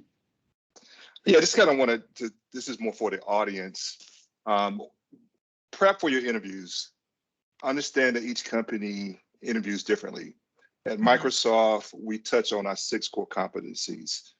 And those are adaptability, collaboration, customer focus, drive for results, influencing for impact, and judgment. And the hiring managers are tying that into the interview process. So as a candidate, you need to prepare your experiences, your successes in your career into those 6 core competencies. Different companies have different interviewing ideas, but know when you're going into an interview, what the company's interview perspective is. Use Glassdoor, use LinkedIn to research that. If you're just coming off the street cold to do an interview, you're not going to be successful. Take some time to do a little research about the company and how they interview. And not only that, if you have a few extra minutes, find out a little bit about your interviewer so you can connect. There may be something simple in your background. They may go to the same school, may like the same teams. Try to connect more than just from a technical perspective when you're doing your interview. Make yourself a human being and take the interview out of the picture and just make it a conversation. When you can have talk shop with someone, it makes the process a lot easier. And I'll stop there. I don't want to go into too further. Thanks, Brittany. No problem. Ask So them what Timothy, games they're playing. Since you're interviewing at Xbox, that's a good one. Yeah. Easy win. Yeah. Easy win. Easy win. Easy win. Well, that concludes our panel. Timothy, Corey, Helene, Hector, Ron, thank you all for joining. Brian, thank you for giving your insights from a recruiter's perspective. I will just say we encourage you all to apply. We encourage you all to interview. Microsoft is a great place to start your career, grow your career. Having Microsoft on your resume will never hurt. So good luck to you all. And with that, I will turn it over to Will. Actually, we've got a few more minutes for live Q&A, if that's okay. Yes. So to our panelists, if you guys still have about 5 minutes, I did take down some of the questions. So maybe we can do these kind of like a rapid fire. I see you, Ron. Maybe we can do these like a rapid fire. But I did take down some questions from our candidates. So let me shoot this first one out there to the team. And that is from Robert Qualls. And that was, he's never worked on gaming apps. So he's curious what programming languages and dev tools drive the next level Xbox experiences at Microsoft. So programming languages and dev tools that are used. I'll take, Corey, did you want to say something? Oh, okay. I would say most of Xbox generally uses C++ for the client side. So if you're actually working on making the player jump or hitting the A button or something like that, or the X or whatever on the controller, I use keyboard mouse. It's generally going to be C++. If you're working outside of the game, it starts getting a little fuzzy, but it's either going to be C# or some other Microsoft language. And I mean, we also have people here at specifically at Mojang who work in React.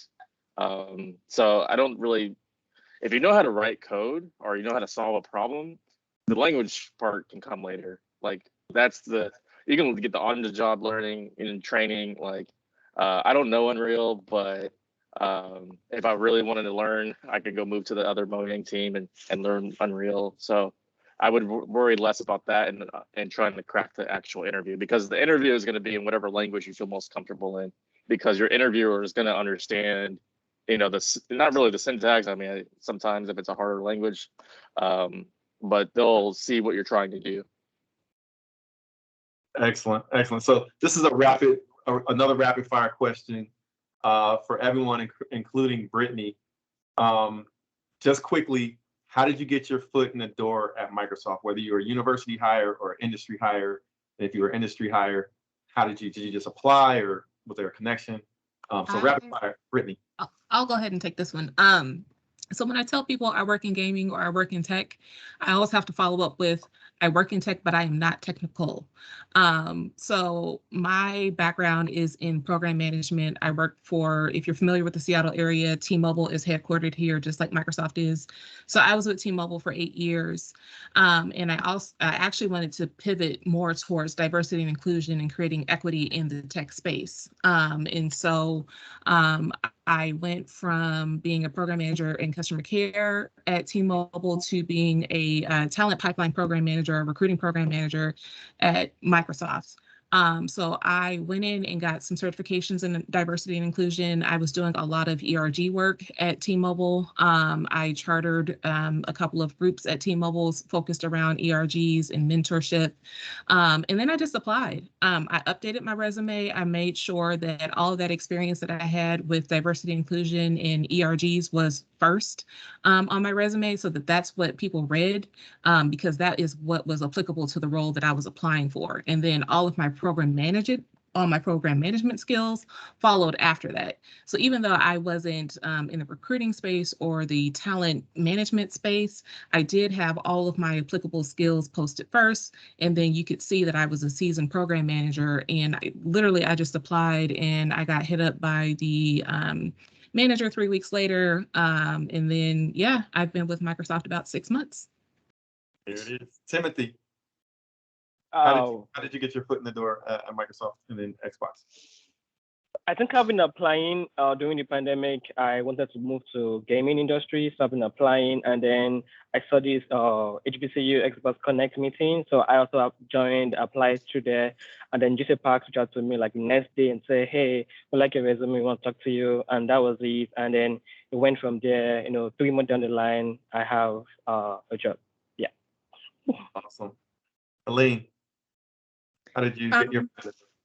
So I have a similar story. So thanks to HBCU Connect, I was actually introduced to HBCU Connect through a friend. I had never heard of this organization or anything. I was just there. My friend was like, "Oh, hey, I think you should join this meeting. We're having Xboxes coming on today." I was like, "Okay, cool." So he sent me the link. We all joined. There were like so many people. Everyone was excited, asking questions, sharing LinkedIn. So it was very interactive. And after the event, we're actually sending our resume. So we sent in our resume, and then after that, we got like a call and did like an interview. And if you did pass the interview, then you got the next opportunity to sign up for another interview. Where that's when the recruiter will call you and ask you certain questions, and then they signed you up for the actual interview, which was like an all-day interview with like 5 people. And so that was really, really tough. Like you had to like spend the whole day interviewing. And during my interview process, one thing that happened was kind of funny was that, no, not funny. Actually, one of my interviewers had an emergency. So I thought I had joined the wrong call. I was just waiting and waiting. I was like, oh my gosh, is this going to happen or not? So I was really, really nervous. And eventually someone reached out to me. Was like, oh, they're so sorry, but the interviewer had a family emergency. I was like, okay, thank God. At least I didn't miss the interview or anything. So that was interesting. And then after that, I heard back from the recruiter, and I got like a a job listing to apply for. I applied for it, and then I met with my manager. And yes, that's how it all got started. So thanks to HBCU, that's how I got my foot in the door. Nothing else. I really appreciate it. Congrats. Hector, how did you get your foot in the door at Microsoft? Actually, I've been working on video games for probably longer than 10 years now. Actually, like 11 or 12. Anyway, they actually contacted me. Well, a MS recruiter contacted me and said, "Hey, we have a hiring event, not related to gaming." But I was like, I don't want to go to Microsoft to do not games. She's like, "Well, just do the interview. Like, from there, we can find something later. As long as you pass the technical interview, it doesn't really matter at that point because it's just trying to find you a job, right?" I was like, "All right, fine." And so then right before I was actually supposed to do the interview, she was like, "Looking at your resume, I think, oh yeah, I see this role opening up, and based on your resume," she's a white girl. She was like, I shouldn't say that was super loud in the office, but It wasn't wrong. It wasn't false. And she was like, "Based on your background, I think you'd be a good fit for this." And I was like, "Good fit?" And then I saw the thing and it said HBCU Connect. And I was like, you couldn't just say that. And anyway, and so that's when I actually found out about HBCU Connect. And this was back in, I want to say November was when I actually started the interview process. And then I did a screener, which was 30-minute technical, like, O of N squared, O of N cubed kind of problem. Then there was another screener, I think there was 2 screeners. Then it was an all-day panel, which was four engineers, and those were high-level complexity problems. Nothing to do with gaming, really. String comparison, kind of boring stuff that they do in technical interviews. And then I actually met with the team, which I met with my hiring manager, another engineer, and then at the last interview that I was supposed to have, this was December 21st, and he was like, "We're gonna do the interview on the 24th." And I was like, "Really?" He was like, "Trust me, we'll do it." And I'm like, "All right." So I get there, just like Helen said, like it was 15 minutes in or 30 minutes in, and he just didn't show up. And I was like, "Well, he's probably with his family right now." And so then the following year comes around, and he texts me, or he emails me to text him to start the interview because he felt super bad that Saturday. And so we did that, and then a week later I got hired, and that was actually last month. Wow, congrats. Corey, how did you get your foot in the door? So my story is basically a long series of know somebody that knows somebody that knows somebody. But it kind of started like when I was in college. I kind of built up a reputation while I was at Full Sail for breaking all of the games. I was the only person around who I could crash a Macintosh, I can crash a Nintendo console. Doesn't matter. And then like my roommate, he actually went to work at Microsoft because his dad worked there. And then he was working on the new at the time Xbox 360, and they were spinning up for the first new Xbox experience where they would replace the blades with something else. And so they needed a lot of testers. And he was like, "I know a guy." And from there, I got hired from there, made another reputation for myself around Microsoft where it's like, oh, if you need someone to break your code, talk to Corey for 5 minutes. And then after 10 minutes, see if you can get him to shut up. Awesome. And Ron, how'd you get your foot in the door? I think I already alluded to it a little bit during the keynote, but it was very much an exercise in talking to people. Seattle is a nerdy city. Oh my gosh, so nerdy. Just dorks abound. Not me though. I'm cool. And so I, was chatting with people, and I was just kind of very honest about my intentions of going to the game industry. I would share it with whoever. And admittedly, there was a phase where I was like, you know what, I don't mind what it is that I do. I just kind of want to be in there because I love games. And so when the testing gig came up at 343, one of my friends who was working on Halo at the time thought I would be a good fit for the role. From there, this is the actual most important thing I did.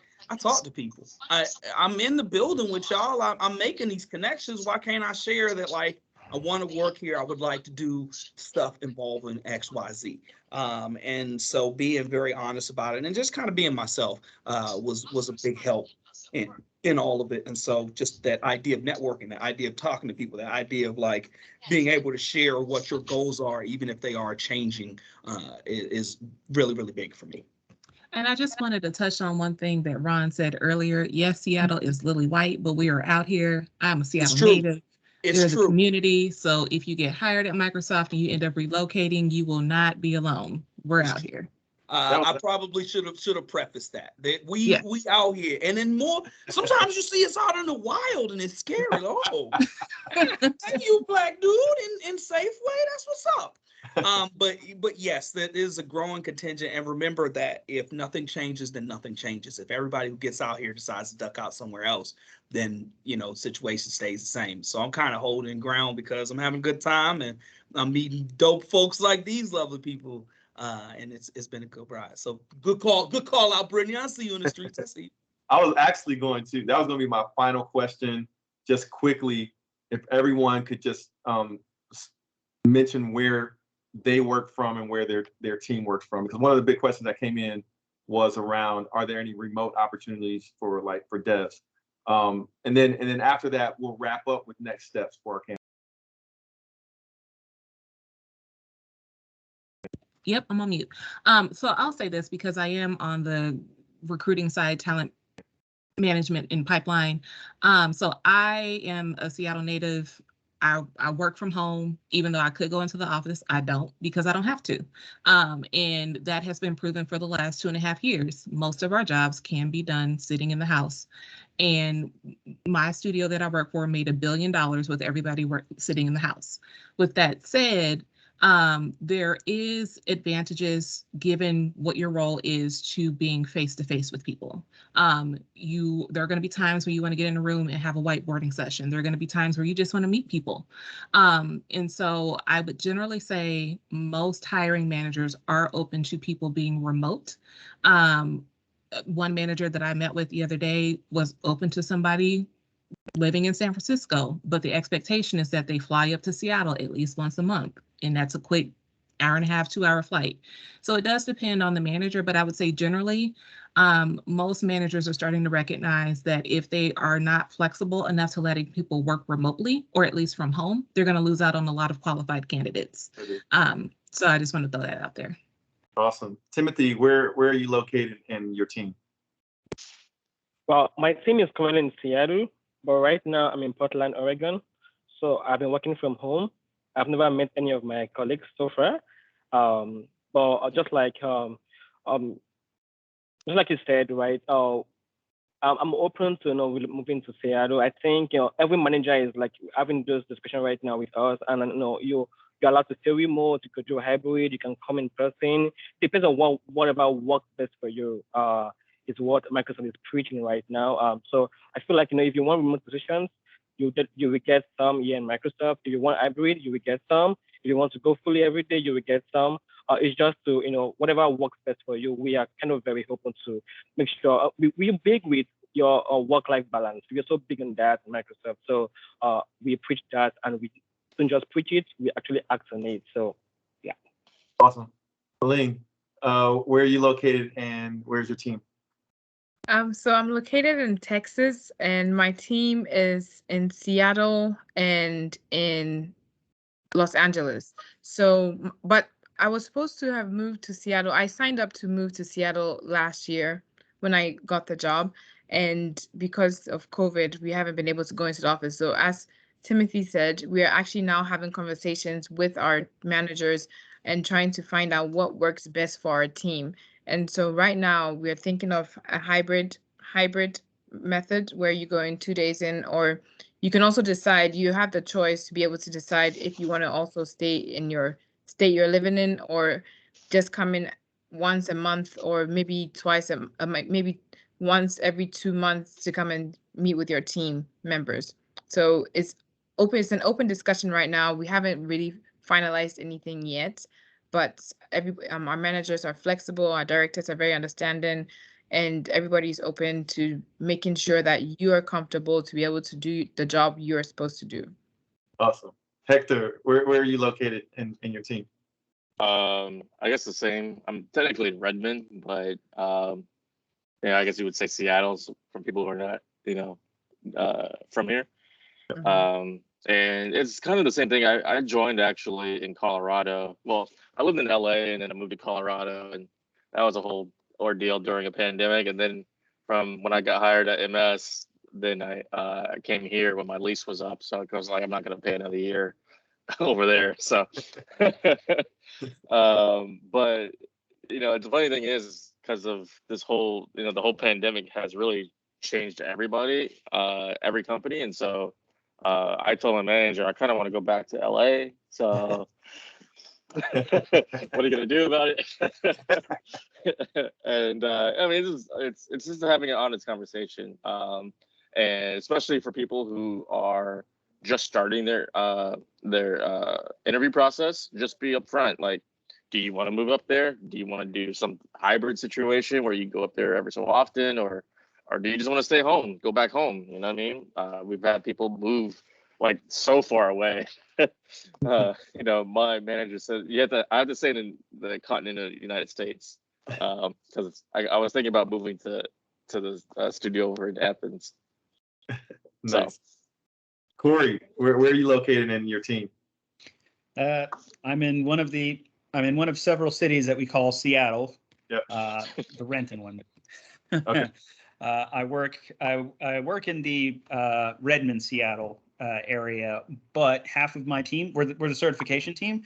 So half of us are based in England. So remote work has just been a natural part of it. And it was weird for me because like I got brought on the team as part of the pandemic. So it was this whole process of interviewing remotely, but the certification team was already set up for it and ready to go. And when Microsoft as a whole was like, yeah, we're going to talk about letting other people work in different areas and wrote in here, the certification team was kind of like, oh, y'all haven't been doing that already?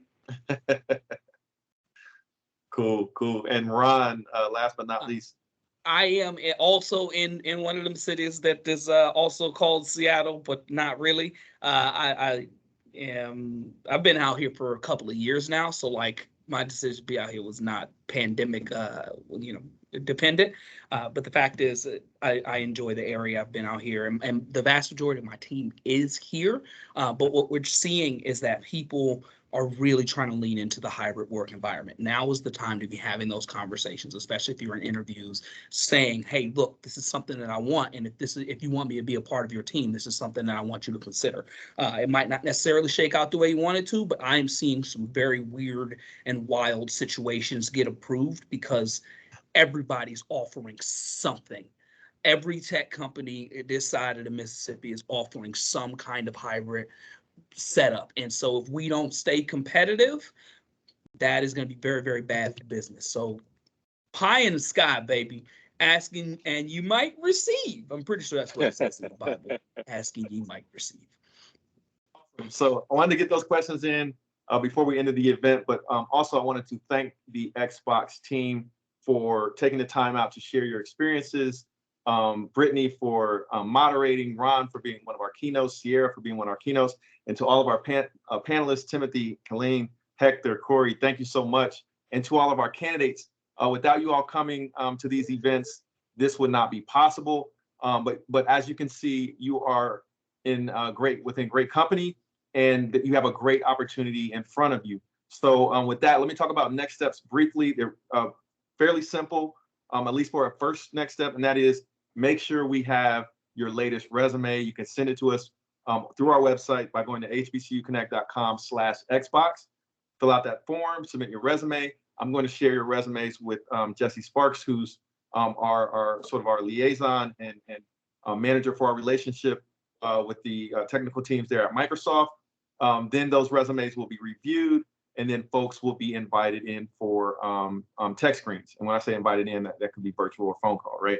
As a first step, tech screens, and then loops for interviews for those that are a fit for those opportunities. But then we have also heard from our panelists that a lot of folks have been hired by just going in and applying to Microsoft jobs on the Microsoft website. So I highly encourage you to do that. Well, we have had people in the past that have attended our events that were inspired to, potentially work for Microsoft. They went out and applied for opportunities and got hired just by going to the website and then applying for jobs that were even outside of the scope of our current conversation. So, but first of all, make sure we have your resume, hbcuconnect.com/Xbox, and we'll share those resumes with the Microsoft team. Jesse, am I missing anything as far as next steps? No, that was good, Will. Thank you. Okay, perfect. So usually what I like to do to end the event is ask everyone to turn on their video so I can get a couple of screenshots. And then Ron, if you want to take us out with any words of advice or encouragement for our candidates. Absolutely.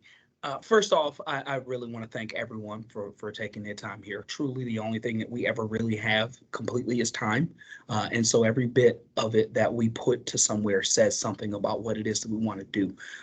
Stuff like this, I always find extremely rewarding, mostly because being able to connect with people, to see people who look like me in the same spaces that I inhabit is encouraging. It's a driving force for me. So I want to encourage all of you to keep at it. There's a lot of heavy stuff happening in the world right now, but there's also a lot of bright spots, and there are a lot of people who want to see things different, and there are a lot of people who want to see things different that don't necessarily look like us. Find those bright spots, lean into them, and keep at it. Day by day, step by step, make the effort and keep at it. And hopefully we all land in at least some place where we want to be. I definitely want to thank all of you, though, for your time, for your willingness to be a part of something like this. And definitely big shout out to the HBCU Connect folks for having the drive and dedication to put on things like this to uplift folks. Appreciate it. So I'm gonna grab a couple of screenshots if anybody wants to turn on their video feed and say cheese. Go ahead and turn on your Man, you try to break Teams. Teams just go. My computer is scheming right now. I'm learning from Corey, man. I'm learning. Man, I can't even get my camera to turn on. It's crazy. No, I appreciate everyone. Again, thank you to the Xbox team. Thank you to all of our candidates. And I look forward to hearing some good experiences and folks getting hired after this event. Also, a big shout out to Fiona, who was our partner on this and making this event happen and bringing our panelists to this event. So thanks to everyone. And everyone have a great evening. Let's grab a couple of screenshots here. And good night. Thanks, everybody.